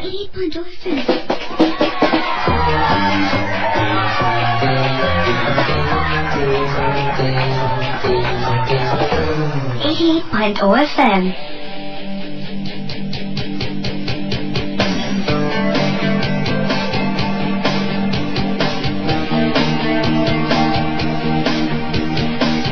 একটা বেজে 33 মিনিট আর চলছে ভূত এফএম হন্টেড বাই এয়ারটেল। আর আপনার এয়ারটেল নাম্বার থেকে আমাকে এসএমএস করতে পারেন এবং অন্য যে কোনো নাম্বার থেকে আমাকে এসএমএস করতে পারেন। শাউট লিখে স্পেস দিয়ে আপনার নাম লিখে স্পেস দিয়ে আপনার মেসেজ লিখে পাঠিয়ে দিন 9840 নাম্বারে। যেমন শাকিল আমাকে এসএমএস করেছেন এবং তিনি বলেছেন যে আপনাদের প্রোগ্রামটা সুন্দর, সত্যি সুন্দর, থ্যাংক ইউ। আমাকে জুবাইর এসএমএস করেছেন যে ময়মনসিংহ থেকে অনেক দিন পরে ভূত এফএম শুনছেন তিনি। এছাড়া আমাদের সাথে এই মুহূর্তে আছেন মিষ্টি এবং হৃদয়, আপনাদেরকে অনেক থ্যাঙ্কস আমাদের সঙ্গে থাকার জন্য। সামিহা আমাদের সঙ্গে আছেন, আপনাকে অনেক থ্যাঙ্কস আমাদের সঙ্গে থাকার জন্য। মামুন আমাকে এসএমএস করেছেন, একটা প্রশ্ন করেছেন যে একটু আগে যিনি ঘটনাগুলো বললেন জেরিন, তিনি বলেছেন যে জেরিনের কোন রিলেটিভ রাজশাহীতে আছে কিনা, এটা আমি ঠিক শিওর না, আমি আপনাকে শিওর করতে পারতাম আর একটু আগে হলেই। আচ্ছা, এবং তিনি বলেছেন এটা কি সেই জেরিন, প্লিজ টেল মি। ঘটনাগুলো খুব ভালো, থ্যাংক ইউ। জান্নাত আমাকে লিখেছেন যে ভূত এফএম তিনি অনেক পছন্দ করেন, বরগুনা থেকে এসএমএস করেছেন। আমাকে পিয়াল পটুয়াখালী থেকে এসএমএস করেছেন যে আই লাভ ভূত এফএম, তুমি এসএমএস না পড়লে খবর আছে, এরকম আর কি। রিয়ান আমাকে এসএমএস করেছেন এবং তিনি বলেন যে I had a horrible experience এবং তিনি সেটা শেয়ার করতে চান। আমি বলবো যে ভূত এফএম @radiofutti.fm, এখানে আপনি নাম, ঠিকানা এবং ফোন নাম্বার সহ আপনার ঘটনাটি লিখে পাঠান। আমি স্পেলিং বলে দিচ্ছি যারা মিস করেছেন এর আগে, BHOOTFM, এখানে আপনার ইমেল গুলো পাঠাতে হবে আমাকে। এছাড়াও এসএমএস করেছেন ডায়মন্ড গ্যান্ডেরিয়া থেকে এবং তিনি বলেছেন অনেক এসএমএস করেছি কিন্তু কোনো সাড়া পাইনি। আমি যদিও আপনার দুটো এসএমএস পেয়েছি। আমরা মানে এটা সেকেন্ড এসএমএস, প্রথম এসএমএসটা আমি মিস করেছিলাম। এশা, পিঙ্কি এবং তানভীর, তারা 3 জন কাজিন এবং তারা সবাই মিলে ভূত এফএম শুনছেন, থ্যাংক ইউ আমাদের সঙ্গে থাকার জন্য। এছাড়াও আমাকে লিখেছেন যে আমরা 2 বন্ধু নাহিদ এবং নয়ন সাতক্ষীরা থেকে শুনছি, থ্যাংক ইউ এত দূর থেকে আমাদের সঙ্গে থাকার জন্য। এবার আমরা সরাসরি ঘটনায় চলে যাব এবং আমরা এখন কোন ঘটনায় যাব, কার কাছে যাব আমরা, কে? আচ্ছা, ওকে, আচ্ছা আপনি কি শুরু করতে চান? আচ্ছা ঠিক আছে, তাহলে আমরা এখানে একটা ঘটনা শুনি, ছোট্ট একটা ঘটনা দিয়ে আমরা শুরু করি। সো আপনার নামটা বলবেন, কোথা থেকে এসেছেন একবার বলবেন। Hello listeners, once again back Sanjir. ঈদের দিন গরুরহাট থেকে ডিরেক্ট এসেছিলাম, ঈদের আগে। From AIUP. Yes, okay. আজকে আমি আমার পার্সোনাল কোনো এক্সপিরিয়েন্স শেয়ার করবো না, আমি একজনের কাছে শোনা ঘটনা। আমাদের স্যার এআইইউপির স্যার ব্যারিস্টার শাহরিয়ার স্যার, ওনার কাছ থেকে শোনা যে ঘটনাটা, ওইটা আমি শেয়ার করতে যাচ্ছি। যদি রাসেল ভাই পারমিশন দেন আমি স্যারের ব্যাপারে কিছু বলতে চাই, ছোট্ট করে, যেহেতু সময় একেবারে কম। স্যার হচ্ছেন এমন একজন মানুষ যে হি ইজ এ ফ্রেন্ড, মানে বলা যায় টিচাররা যে ফ্রেন্ড হয়, এটা আমরা প্রথম মানে এআইবিতে এসে ফিল করছি যে এরকম একজন মানুষ আছে। Okay, let's get back to the story. তো যেটা হয়, এটা মিরপুরের একটা ঘটনা। ওনার এক ছাত্র জুয়েল, তার কাছ থেকে শোনা ঘটনাটা। তা ঘটনাটা এরকম ছিল যে জুয়েলরা তখন স্যার যেভাবে বললেন যে ওরা তখন 5-6 এর স্টুডেন্ট, ছোট বাচ্চা, যাই হোক। তা এরকম হয় যে ওদের পাশে বাসায় একটা মেয়ে থাকতো, নামটা আমি উল্লেখ করতে চাচ্ছি না। তো মেয়েটা একটা ছেলের সাথে রিলেশনশিপের মধ্যে জড়িত হয়। সো পরবর্তী দেখা যায় যে একটা সময় এসে জুয়েলের মার সাথে সেই মেয়ে সবকিছু শেয়ার করতো, ইভেন তার মার সাথেও যেটা শেয়ার করতো না সেটা জুয়েলের মার সাথে শেয়ার করতো। তো জুয়েলের মা সবকিছুই জানতেন। পরবর্তীতে একটা সময় দেখা যায় এলাকায় জানাজানি হয়ে যায়, এটা আমি বলতেছি প্রায় 15-20 বছর আগের ঘটনা। তো এলাকায় জানাজানি হয়ে যায়, ঘটনা দেখা যায় যে পরে এলাকার মুরব্বীরা বলেন তার ভাইরে, মেয়ের ভাইকে বলেন যে তুমি এটার একটা ব্যবস্থা করো। মেয়ের ভাই যখন জানলো যে এই ঘটনা, তখন মেয়েকে অ্যাজ ইউজুয়াল ভাইরা যা করে রাগারাগি করলো, বা মেয়ের মানে শুনছি যে মেয়েকে মারধর করছে অনেক। একটা পর্যায়ে এসে মেয়ে খুব বেশি ফ্রাস্ট্রেটেড হয়ে যায় এবং মেয়েটা সুইসাইড করে। ওকে, এখন সুইসাইডের কেস যা হয় যে সাধারণত দেখা যায় যারা লাশ কাটে তারা সহজে ছাড়তে চায় না, এবং এটাকে খারাপ লাশ হিসাবে ধরা হয়, মানে আমি যতটুকু জানি। তো দেখা যায় যে স্যার বললেন যে ওই লাশ যখন ওই এরিয়া দিয়ে যাচ্ছিল জানাজার জন্য নিয়ে, প্রথমত জানাজা তো ঠিক মতো কেউ করাইতেই চান নাই, এবং কবর দাফন যখন করতে গেছেন, আমাদের ওখানে যে মানে কবরস্থান ছিল সেই কবরস্থানে কোনোভাবেই তার দাফন করতে দেওয়া হয়নি। তো পরবর্তীতে কোন অন্য দূরে একটা কবরস্থানে কোনোভাবে একটা ব্যবস্থা করে তার দাফন কার্য ওখানে সম্পন্ন করা হয়। কিন্তু যখন স্যার বললেন যে লাশটা যখন এলাকা দিয়ে যাচ্ছিল, তখন এত পরিমাণ গন্ধ সে লাশ ছড়াইছে যে কেউ টিকে থাকতে পারছিল না আশেপাশে, খুব কম মানুষজন, তারই রিলেটিভ, ওই মেয়ের রিলেটিভরা যারা ছিল। তো যাই হোক, দাফন কার্য শেষ হয়। ঘটনাটা শুরু হয় তার কদিন পর থেকে, অ্যারাউন্ড 20 to 15 ডেজ এরপর থেকে এই ঘটনা শুরু হয়। তো হঠাৎ করে জুয়েলের, ওই স্যার বললেন যে জুয়েলের একজন নানি ছিলেন, তো উনি আবার এইসব প্যারানর্মাল জিনিস নিয়ে উনি গবেষণা করতেন। তো উনি একজন তামিল মহিলা বলা যায়। তো উনি হঠাৎ করে একদিন জুয়েলদের বাসায় আসেন, বলেন যে জুয়েলের মাকে ডেকে বলেন যে তোমার ঘর তো খুব ভার লাগতেছে, ঘরের অবস্থা তো ভালো না। তো বললেন যে, তো জুয়েলের মা সাধারণত অবভিয়াসলি ভয় পেয়ে গেছেন, কিন্তু বাচ্চারা সব ছোট ছোট। তো বললেন যে ঘরের অবস্থা ভালো না, তুমি একটু আমার বাসায় এসো। তো জুয়েলের মা গেলেন, বললেন যে তোমার বাড়িতে তো ওই মেয়ে আসে। জুয়েলের মা বললেন যে কোন মেয়ে? বলে ওই যে মেয়ে তোমার পাশের বাসায় ছিল, যে সুইসাইড করছিল যে মেয়েটা, ওই মেয়ে তো তোমার বাসায় আসে এবং তোমার ঘরেও আসে, তুমি সেটা জানো? বলে জানো, আমি তো এইসব কিছু জানি না। কেন, এখন এটা কি করা যায়? তো বলে যে করা যায় এমন কিছু ব্যবস্থা আমি করে দিচ্ছি, আমি এটা বলতে চাচ্ছি না। তো বললো যে আচ্ছা ঠিক আছে, আপনি এটা ব্যবস্থা করে দেন, আমি এখান থেকে কোনো একটা কিছু পাঠাচ্ছি, তুমি ভয় পাও না, আমি একটা কিছু ব্যবস্থা করে দিচ্ছি। তো জুয়েল বললো যে পরের দিনই ওর বাসায় আতরের গন্ধ পাওয়া যায়, এবং জুয়েলের ওই নানি কিছু জিনিস ওর মাকে দিয়ে দিয়েছিলেন। তো বললেন যে এটা বাসার আশেপাশে তুমি ছিটাই দিও। তো যাই হোক, উনি তাই ব্যবস্থা নেন। পরবর্তীতে দেখা যায় যে সে বলে যে উনি ঘর থেকে মানে রক্ষা পান, কিন্তু পাশে একটা গাছ ছিল, আচ্ছা বট গাছ, এখান থেকে প্রায় কান্নার শব্দ পাওয়া যেত, প্রায় মানে রাত হইলে দেখা যেত কান্নার শব্দ পাওয়া যেত। এবং সে ঘরে ঢুকতে পারতো না, কিন্তু দূর থেকে দৃষ্টি করতো, যেটা মানে এখন দেখা যায় যে ঘরে ঢুকতে যদি তারা না পারে, তা দূর থেকে তারা ক্ষতি করার চেষ্টা করে, কিন্তু তারা ওই সময় কোনো ক্ষতি করতো না। একদিন হয়েছে এরকম, পরবর্তী মানে প্রায় এরকম কয়েকদিন পরে এক লোক রাস্তা দিয়ে এরকম রাতে হেঁটে যাচ্ছিল, তো সে লোক রাস্তায় থুতু ফেলছে। তো এরপরেই সাথে সাথে তারে ওই মেয়ে মানে ওই যেটা ছিল সেটা অ্যাটাক করছে। তো অ্যাজ ইউজুয়াল হুজুরের কাছে যাওয়া হয়েছে, ইমাম সাহেব ডাকলেন, তো বললেন যে তো এক্সরসিজম যারা বলে করা হলো। করার পরে তারপর জিজ্ঞেস করলো যে ওকে ফাইন, তাহলে তুমি কে? তো বললো যে আমি ওই বাসার মেয়ে।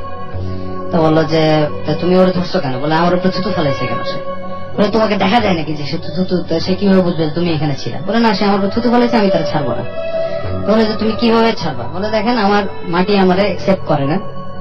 ওনার মুখ থেকে শোনা যে ঘটনা, বললেন যে মাটি অ্যাকসেপ্ট করতেছে না, এবং আমি আমার কোনো থাকার জায়গা নেই। আমি যতটুকু শুনছি, আমি এইসব জিনিস নিয়ে কিছু কিছু গবেষণা করি, তো দেখে আমি যেটা শুনছি যে এই সুইসাইডাল যে কেস গুলা, এটার আত্মাটা আমি মানে এক হিন্দু ভদ্রলোকের কাছ থেকে শুনছি, উনি পুরোহিত বলা যায়, উনি বললেন যে এই আত্মাটা সহজে মুক্তি পায় না। ইসলামে এটা এইভাবে ডেফিনেশন কিভাবে দেওয়া আছে আই ডোন্ট নো, আমি ওই পর্যন্ত এখনো যাইনি, আমি পড়তেছি এটা নিয়ে, পড়ালেখা করতেছি। তো বললেন যে এটা সহজে মুক্তি পায় না, তো এটা হইতে পারে এই জিনিস। আমি ওর কাছে শোনার পরে এটা নিয়ে ইয়ে করলাম। তারপরে বললেন যে তাহলে তুমি কিভাবে যাবা? তো বলে যে আমি ওরা ছাড়বো না, আমার থাকা আমার বডি দরকার, আমি ওরা পাইছি, কারণ আমি ওরা ছেড়ে যাবো না সহজে। তারপর বলে যে তুমি আবার জিজ্ঞেস করলেন তুমি কি ঠিক মতো যাবা না আমি আমার ব্যবস্থা করবো? বলে আপনি যাই করেন। যাই হোক উনি ব্যবস্থা করলেন, তারপরে এক সময় ছেড়ে গেছে। তো ছেড়ে দেখা যায় ওই গাছের মধ্যে এসে আছে। পরবর্তীতে এরকম অবস্থা হয়েছে যে জুয়েলদের ওই বাড়িটা বিক্রি করে দেওয়া লাগছে। ছিল ঘটনা আসলে ভাই, এবং এখন পর্যন্ত সেখানে এই ব্যাপারটা আছে। এখন পর্যন্ত আছে নাকি আমি জানি না, ওই বাড়ি ওরা বিক্রি করে চলে এসে পড়ছে। আমরা একটা ঘটনা শুনলাম, আর একটা ঘটনায় যাওয়ার আগে আমরা একটা ছোট্ট ব্রেকে কি যাবো? আমরা ব্রেকে যাওয়ার, আচ্ছা ওকে, ছোট্ট একটা ব্রেকে যাই এবং তারপরে ফিরে আসছি একটু পরে। স্টে টিউনড টু রেডিও ফুর্তি এন্ড ডোন্ট স্টপ দ্য ফুর্তি। আমার কালেকশনে 200 কয়েন আছে, আর আমার আছে 1200 স্ট্যাম্প, সব বিদেশি। আমার খুব ভালো দুজন বন্ধু আছে। মাত্র 2 জন? আমার ফেসবুক ফ্রেন্ড লিস্টে 4000 বন্ধু। আমার সিডি আছে প্রায় 400। Tintin full collection, latest software. I have a dream. আমার কিছুই নাই। নিশ্চয়ই পৃথিবীতে যার কিছুই নাই তারও আছে এয়ারটেল অফার। আমার এয়ারটেল আমার অফার। এয়ারটেল প্রিপেড থেকে *222# ডায়াল করে জেনে নিন আপনার অফার। কিছু না কিছু অপেক্ষা করছে সবার জন্য। দিন দিন কম্পিটিশন বাড়ছে। টেস্ট পরীক্ষা শেষ, এসএসসি পরীক্ষার জন্য কি যে করি। ও এই কথা, পাঞ্জেরি এসএসসি টেস্ট পেপারস আছে না, কমপ্লিট এক্সাম প্রিপারেশনের জন্য এবার পাঞ্জেরি টেস্ট পেপারস দিচ্ছে অফুরন্ত সুবিধা। কি কি থাকছে? পরীক্ষার নিয়মিত সব আয়োজনের পাশাপাশি 2012 সালের পরীক্ষার্থীদের জন্য থাকছে এক্সক্লুসিভ সাজেশন ও বিষয়ভিত্তিক সুপার টিপস। অতিরিক্ত অনুশীলনের জন্য থাকছে internet link, free online exam ও ফ্রি সিডি। একসাথে এত কিছু? আরো আছে অনুশীলনের সুবিধার্থে পাঞ্জেরি টেস্ট পেপারস 4 খণ্ডে প্রকাশিত, যা পাওয়া যাচ্ছে আকর্ষণীয় একটি বক্সে। তাহলে তো পাঞ্জেরি সেরা, কারণ একমাত্র পাঞ্জেরি আমার প্রত্যেকটা প্রয়োজন বোঝে। এসএসসি পরীক্ষার ভয় সেরা টেস্ট পেপারস দিয়ে করা যায়।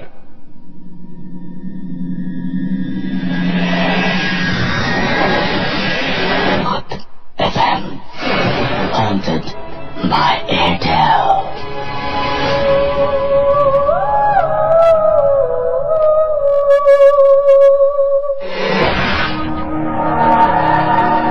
শুনছেন রেডিও ফুর্তি, চলছে ভূত এফএম হন্টেড বাই এয়ারটেল।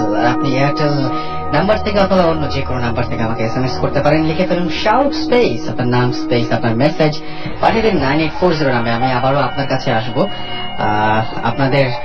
আপনি আবার আপনার নামটা একটু বলতে হবে। Hello listeners, this is Jennifer Hassan once again. যেটা আমি এখন শেয়ার করবো গল্পটা, এটা আমার সাথে ঘটেছিল প্রায় 12 বছর আগে। তখন আমি ক্লাস 6-এ পড়তাম।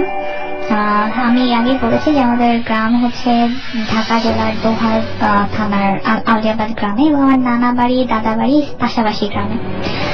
তো আমরা প্রায় এরকম, আমার আব্বু বিদেশে থাকতেন, তো আমরা প্রায় প্রতি বছর সে আসতে আমরা বেড়াতে যেতাম, দাদি বাড়ি নানি বাড়ি সবাই মিলে বেড়াতে যেতাম। তো দাদি বাড়ি থেকে নানি বাড়িতে যাওয়ার একটা ওয়ে হচ্ছে যে বোটে বা ট্রলারে যেতে হয়।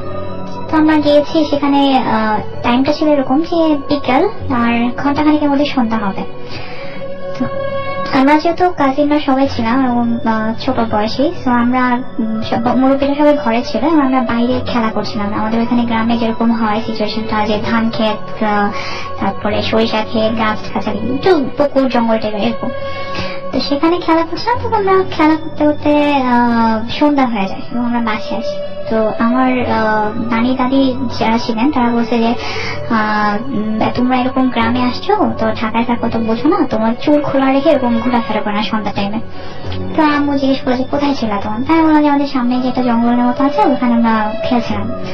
তা আম্মু বললো, মানে কিছু বলতে চাচ্ছিল বা কিছু বললো না।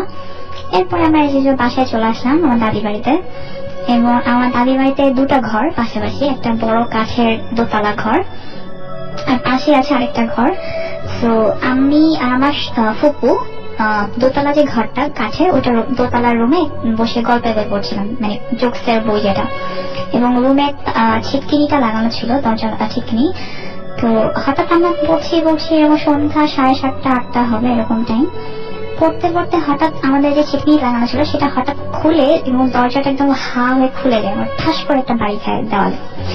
এটা হওয়ার পরে আমি আমার ফুপি দুজনই অনেক চমকে যাই এবং আমি একটু যেহেতু হচ্ছে বড়, আমি বলছি যে আচ্ছা ঠিক আছে তুমি বসো, আমি দরজাটা আটকে আসি। তো এই বলে আমি খাট থেকে জাস্ট উঠে দাঁড়িয়েছি, এই মুহূর্তেই লাইক রুমে যেরকম লাইক উইয়ার্ড যে হরর ফিল্মে যেরকম দেখায় যে লাইট অন অফ হচ্ছে এরকম যে পিটপিট করছে, আর রুমটা একটু ঠান্ডা ঠান্ডা ছিল, বাট এরকম কোনো বাতাস ছিল না, বা মানে মনে হচ্ছিল যে ঝড় হচ্ছে এরকম, মানে বাতাস বয়ে যাচ্ছে বা ভূমিকম্প হচ্ছে এরকম একটা ফিলিং ছিল। এরকম ফিলিংস এর মধ্যে হঠাৎ আমি শুনতে পেলাম যে দূর থেকে একটা গোঙানির শব্দ, মানে মনে হচ্ছে যে দূরের থেকে কেউ আমার দিকে আসছে বা খুব রাগে এরকম, হ্যাঁ ফোর্স টাইপের। তো এটা আমি মাঝখানে একটা কথা বলে নিই যে আমরা যেহেতু ঢাকায় থাকি, আম্মু গ্রামে ইমার্জেন্সি লাইট সাথে করে নিয়ে গিয়েছিল, যেহেতু আম্মু আব্বু ওই সময় বাসায় ছিলেন না, পাশের অন্য বাসায় ছিলেন, আমার খালার বাসায়। তো সে যাওয়ার সময় ইমার্জেন্সি লাইটটা টেবিলের উপরে রেখে গিয়েছিলেন। হঠাৎ এই সিচুয়েশনে আমি তো পুরো স্টোনের মতো দাঁড়িয়েছিলাম এবং হঠাৎ আমার চোখ যায় টেবিলের উপরে পড়া ইমার্জেন্সি লাইটটার উপর। তখন আমার মনে হলো যে এনিহাও আমার এই ঘর থেকে বেরোতে হবে, আদারওয়াইজ সামথিং উইল হ্যাপেন, মানে আমার আর আমার ফুকুর যে কোনো কিছুটা হবে। আমি এক হাতে আমার ফুকুর হাত ধরি, আরেক হাতে হচ্ছে আমার ইমার্জেন্সি লাইটটা জ্বালিয়ে আমি চিৎকার করি। আমার পাশের রুমে চাচি ফুকু এরা ছিলেন, তো চিৎকার করে বলে যে চাচি ফুকু প্লিজ গেটটা খোলো, এবং ওই দোতলার বাসাটার নিচে কেচি গেটে গেট লাগানো ছিল। তো আমি নামছি, ঠিক সেই মতো দেখলাম যে আমার চাচি ফুকুরা এসে গেট খুলছে, হ্যাঁ বাইরে থেকে তালা দেওয়া ছিল। তো আমরা দৌড়ে ধাক্কা দিয়ে ওনার যে পাশের রুমে যাই এবং যাওয়ার সাথে সাথে আমি ওখানে ফেন্ট হয়ে যাই, আমার ফুকুর ওখানে ফেন্ট হয়ে যায়, মানে আমাদের কারো কোনো হোশ ছিল না এবং সারা রাত আমাদের জ্বর ছিল। হ্যাঁ, এরপরে যখন আমার সকাল হয় দুপুর টাইমে আমরা একটু নর্মাল হয়ে ঘুম থেকে উঠি, আম্মু আব্বা আমাকে জিজ্ঞেস করে যে কি হয়েছিল এরকম তোমার সাথে, যে তুমি এরকম চিৎকার করছো রাত্রেবেলা, তোমার এরকম জ্বর হয়েছে। তাই বললাম যে আম্মু এরকম এরকম হয়েছিল রাত্রে, আমি তো আসলে কিছু বুঝি নাই, আমরা দুজনে একা ছিলাম। তা আম্মু একটু বললো যে দেখো তোমাকে আমি বলতে চাইনি, আমাদের ওই সাইডের গ্রামটা একটু খারাপ, মানে যে জায়গাটা তোমরা খেয়েছো গতকালকে ওই জায়গাটাতে এরকম প্রায় এরকম ঘটনা হয় বা অনেক কিছু দেখে, তো তোমার সাথে এটা একটা হয়তো এই কারণে হতে পারে, আমি জানি না এটার ব্যাখ্যা কি, এটা আমি কখনো জানার চেষ্টাও করিনি কি আসলে। তো এরপরে হুজুর আসে, হুজুর এসে আমাকে ঝাড়ফুঁক করে বা পড়া ওই যে ভয় পেলে যেরকম পড়া পানি বা পড়া লবণ দেয় সেরকম দিয়েছিল, যাতে যদি কোনো কিছু আমাকে আছর করেও থাকে যাতে সেটা দূর হয়ে যায়, চলে যায়, এবং 2-3 দিন পর্যন্ত আমার এটা খেতে হয়েছে। তারপর আমি ঢাকায় চলে এসে আর কোনো প্রবলেম হয়নি। আচ্ছা ভাই, আপনার কাছে একটু জানতে চাই যে আপনারা দুজন তো এমনিতে বাইকে যাওয়ার সময় অনেক কিছু এক্সপেরিয়েন্স করেছেন, তাই না? মানে এরকম ঘটনা ঘটেছে এর মাঝখানে, তো এই ঘটনাগুলো তো আজকে সময় খুবই কম, আমরা নেক্সট আরেকদিন আপনার কাছে শুনতে চাই। তো মানে এরকম কি অহরহই ঘটে আপনাদের সাথে? আমি জাহিদ বলছি এগেন রাজাদের থেকে। আসলে অহরহ ঘটনা হয়, মানে কখন ঘটে আসলে আমরা নিজেও জানি না। আচ্ছা, তাহলে আজকে যেহেতু বড় ঘটনা যেতে পারছি না, আপনাদের বাসাতে অনেক ঘটনা ঘটে এবং আপনাদের ওই এলাকাটাও বেশ অদ্ভুত আপনি বলছিলেন, সেখান থেকে কিছু আমরা শুনি আপনার কাছ থেকে। হ্যাঁ, আমাদের বাসার যে কেন অদ্ভুত বলছেন, কেন কি পাশের বাসার চাজে সে বাসাটা আর কি সবাই একটু হন্টেড বলে জানে। আচ্ছা, তো বাসার ওই হন্টেড বাসাটা যে ছিল ওটা সবচেয়ে উইয়ার্ড থিং হচ্ছে যে ওটা পেইন্ট করলে পেইন্ট থাকে না, খুবই অদ্ভুত ব্যাপার এটা, পেইন্ট থাকে না, এবং ওদের সাথে কেউ লিঙ্ক আপ নেই, এবং বিয়ে শাদী বা কোনো কিছুতে ওদেরকে ইনভাইট করা হয় না, ওরাও কারোর সাথে মিশে না, এবং ওদের বাসার মধ্যে জাস্ট লাইট আপনার 1টা বা 2টা জ্বালানো থাকে। তো ওনাদের বাসার মধ্যে যে একজন ছিল উনি মারা গেছেন, তো আমার আম্মু যে ছিলেন প্রায় ওনাকে যে জানালার মধ্যে মরার পরে ওনাকে দেখতে পাইতেন, মানে ম্যাক্সিমাম টাইম দেখতে পেতেন। আচ্ছা, তো উনি যে ছিল এটা, আর রাতের বেলা যে আমাদের ওই বাসার পাশ দিয়ে নুপুরের শব্দ আমরা শুনতে পাই। এটা আপনিও পেয়েছেন? হ্যাঁ, আমি পেয়েছি, আমার ওয়াইফ যে ছিল। আপনিও পেয়েছেন? হ্যাঁ, আমিও পেয়েছি। আচ্ছা, তো মানে ও আমাকে বলতেছিল যে আসলে এটা কি, তা আমি বলতেছি এটা ইঁদুর হবে, ওকে ভয় থেকে সরানোর জন্য, কিন্তু আমি জিনিসটা অনেক আগে থেকে জানি। জানতেন আপনি আগে এটা? তারপর যখন দেখলাম যে না ও বুঝে ফেলতেছে, তখন আমি বললাম যে হ্যাঁ তুমি এটার দিকে নোটিস করো না, এটা একটা হয় আমাদের এখানে নুপুরের শব্দ, এবং দেখা যায় যে আমাদের বাড়ির বান্ডারের পাশ দিয়ে এসে একটা এক্সাক্ট একটা জায়গার মধ্যে থেমে আবার দেখা যায় পিছন দিক দিয়ে আবার শব্দ শোনা যায়। আচ্ছা, মানে এটা আমাদের এর আগে এরকম ঘটনা শুনেছি, এই জন্য বলছি যে হ্যাঁ এরকম ঘটনা ঘটে। আর এমনিতে মানে আপনারা কোনোদিন চেষ্টা করেননি যে এই বাসাটা সেরকম কারো কাছ থেকে পরামর্শ নেওয়া বা এরকম কিছু কি করেছেন নাকি? না, আসলে আমাদের বাসা বা এলাকার মধ্যে লোকরা এটা শুনতে পায় এবং ওই বাসাটা আসলে কেউ ওনাদের সাথে কথা বলতে সবাই ভয় পায়। আচ্ছা, তো ওনাদের সাথে কেউ কথা বলে না এবং ওনারা জাস্ট এক ঘোড়া টাইপ, মানে কারোর সাথে মিশে না বা কথা বলে না। এবং বিল্ডিংটা আপনি মানে দেখলেই বুঝতে পারবেন যে এটা সমস্যা আছে বিরাট বড়। ওকে, আর এই একটা সমস্যা। এবং আরেকটা ছোট করে একটা বলি। জি জি প্লিজ। আমার আম্মু যেহেতু বলেছিলাম যে বিয়ে যেদিন হয়েছিল মানে বৌভাত, সেদিন সে রাতের দিকে খাবার খাচ্ছিল। খাবার খেতে খেতে হঠাৎ করে সে যখন চিংড়ি মাছ এগুলো দিয়ে খাচ্ছিল, হঠাৎ করে প্লেটের মধ্যে একটা লোমালা হাত এসে আম্মু প্লেটে থাবা দেয়। কারণ আম্মু প্রচন্ড চিৎকার করে ওঠে এবং তৎক্ষণাৎ দেখে চলে গেছে। তখন আমার দাদি জিনিসটা বুঝতে পারে, কারণ সে জিন আমল করতো। তো কিছু সে বললো তুমি দেখে ঠিক আছে। তারপরে সে হঠাৎ করে দেখতে পেল যে একটা বিড়াল দুধ খাচ্ছে। সে ওটাকে ছুঁড়ে মারার চেষ্টা করলো, দেখলো জানালা দিয়ে লাফ দিয়ে চলে গেছে। আচ্ছা, কিন্তু যখন সে লাইট জ্বালালো দেখলো জানালা বন্ধ, কিছুই নেই। পরে আমার দাদি প্রতিদিন হারিকেনের লাইট জেলে দিয়ে যেত এবং অনেক পরে জানতে পারে যে রুমটাতে সে আসলে বিয়ে করেছিল ওই রুমের নিচে জোড়া কবর ছিল। আচ্ছা আচ্ছা, এটা একটা বিরাট একটা ব্যাপার। ওকে, সো আমরা অনেক থ্যাঙ্কস জানাচ্ছি আপনাকে যে আপনারা দুজন অনেক কষ্ট করে এত রাত্রে এত কষ্ট করে এখানে এসেছেন এবং আমাদের ডাকা মাত্র চলে এসেছেন এবং আরো আবদার করবো যে নেক্সট টাইম আবারও আসবেন। থ্যাংক ইউ ভেরি মাচ ভাই। তো আপনি যদি কাউকে বলতে চান, আপনি বললেন যে অনেকে আপনার বাসার সবাই শুনছে। হ্যাঁ, সবাই অনেক কষ্ট করে শুনছে। আমার বোন বৃষ্টি, আমার ভাই হৃদয় এবং আপুরা সুমি আপু, সবাইকে থ্যাংকস। মিঠুন, রানী, সবাইকে থ্যাংকস।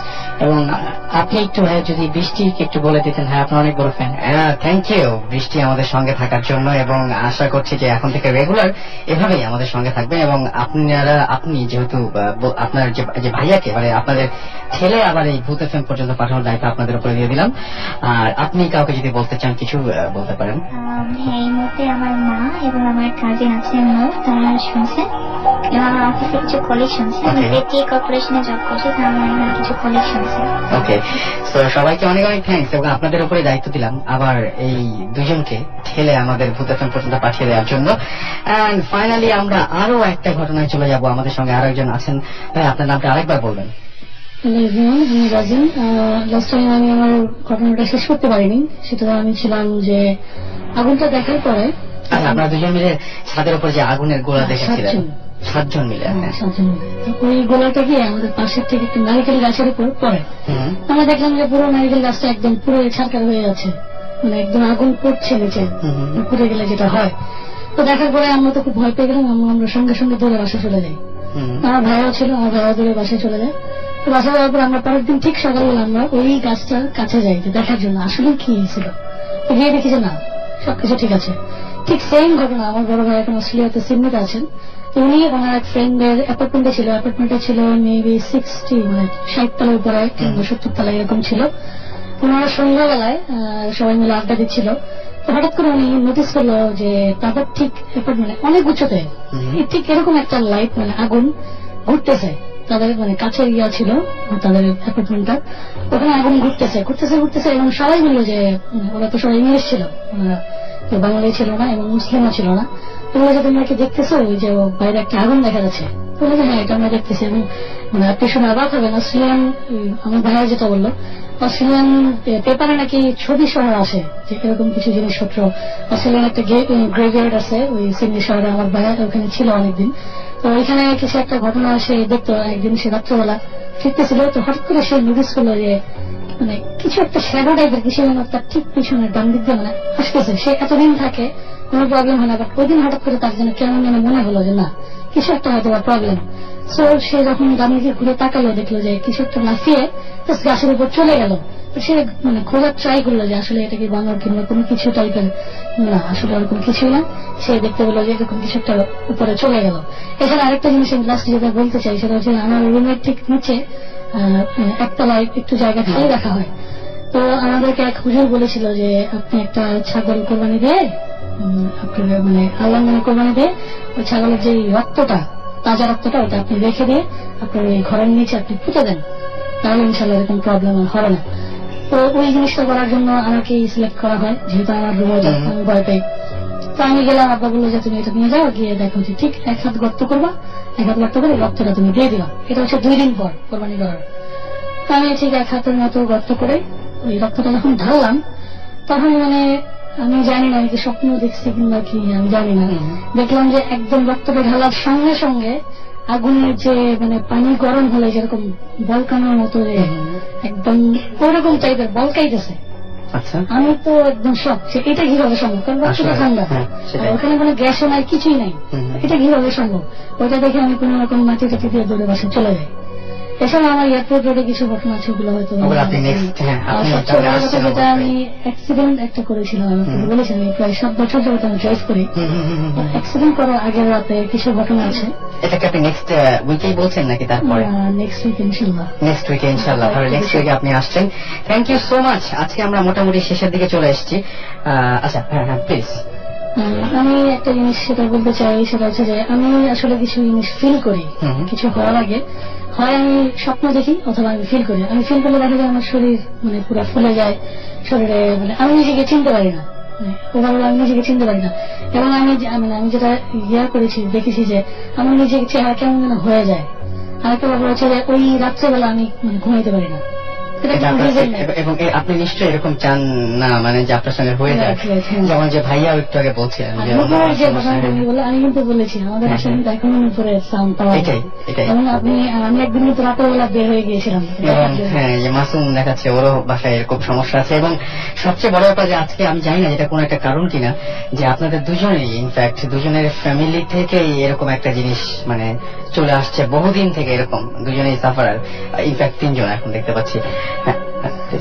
আমি আমার আম্মাকে একটা কথা বলতে চাই, আমার বাবা মা ভাই আমার 3 ভাই। আমি সামনাসামনি আসলে আমি খুব রাগী মানুষ, আমি খুব জেদি একটা ছেলে, ছোট ছেলে, সামনাসামনি কখনো বলা হয় না। সেটা হচ্ছে যে আমি আমার আম্মাকে খুবই পছন্দ করি। আমি রেডিওর মাধ্যমে বলতে চাই যে আম্মা আমি আপনাকে অনেক ভালোবাসি।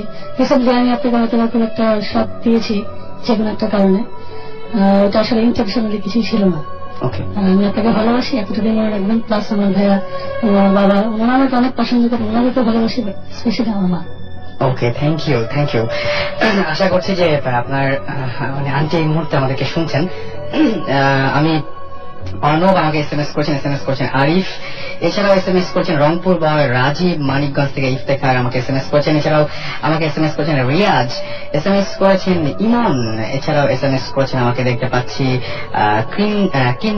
কিন্নরি SMS করেছেন, শিশির আমাকে SMS করেছেন, রেখা SMS করেছেন, সবুজ, সুপ্ত, মেহেদি সহ আরো অনেকের SMS পড়তে পারলাম না। Really sorry for that, but আজকে একটা ওয়ান্ডারফুল শো হলো শুধুমাত্র আমাদের যে সমস্ত গেস্টরা ছিলেন তাদের জন্য, এবং সেই গেস্টদেরকে আরো একবার থ্যাংকস জানাচ্ছি। ইনফ্যাক্ট তারা এত কষ্ট করে আসেন স্টুডিওতে আমাদের বলা মাত্র, এবং কোনো কিছুর বিনিময় না। থ্যাংক ইউ, তাদেরকে অনেক অনেক অনেক ধন্যবাদ এই কারণে। আর যারা আমাদের স্টুডিওতে এভাবে আসতে চান এবং আমাদের কাছ থেকে প্রচুর প্রচুর পরিমাণে থ্যাংকস নিয়ে আবার ফেরত যেতে চান, তারা অবশ্যই আমাদের সাথে যোগাযোগ করবেন। ইমেইলের মাধ্যমে লিখে ফেলুন bhootfm@radiofurti.fm এই অ্যাড্রেসটি, এবং আপনার নাম, ঠিকানা, ফোন নাম্বার সহ আপনার ইমেইলটি পাঠিয়ে দিন। যদি আপনার ঘটনা সিলেক্টেড হয় তাহলে ডেফিনেটলি আপনি আমাদের কাছ থেকে কল পাবেন। এতক্ষণ শুনছিলেন Bhoot FM haunted by Airtel. But কিছু কিছু মানুষ থেকে যায় যারা হয়তো কোনো কারণে পারিবারিক কোনো সমস্যা বা বিভিন্ন সমস্যার কারণে হয়তো শুনতে পারেন না, বা অনেকে আবার চান যে এই শোটা আরো একবার শুনতে, মানে বেশ ভালো লেগেছিল কোন একটা ঘটনা বা কিছু একটা আরো একবার শুনতে অনেকেই চান। এরকম প্রচুর ইমেল আমরা পাই। সেই ইমেলগুলোর প্রেক্ষিতেই বলছি যে আমরা এয়ারটেলের মাধ্যমে আমরা আপনাদেরকে সেই সুযোগটা করে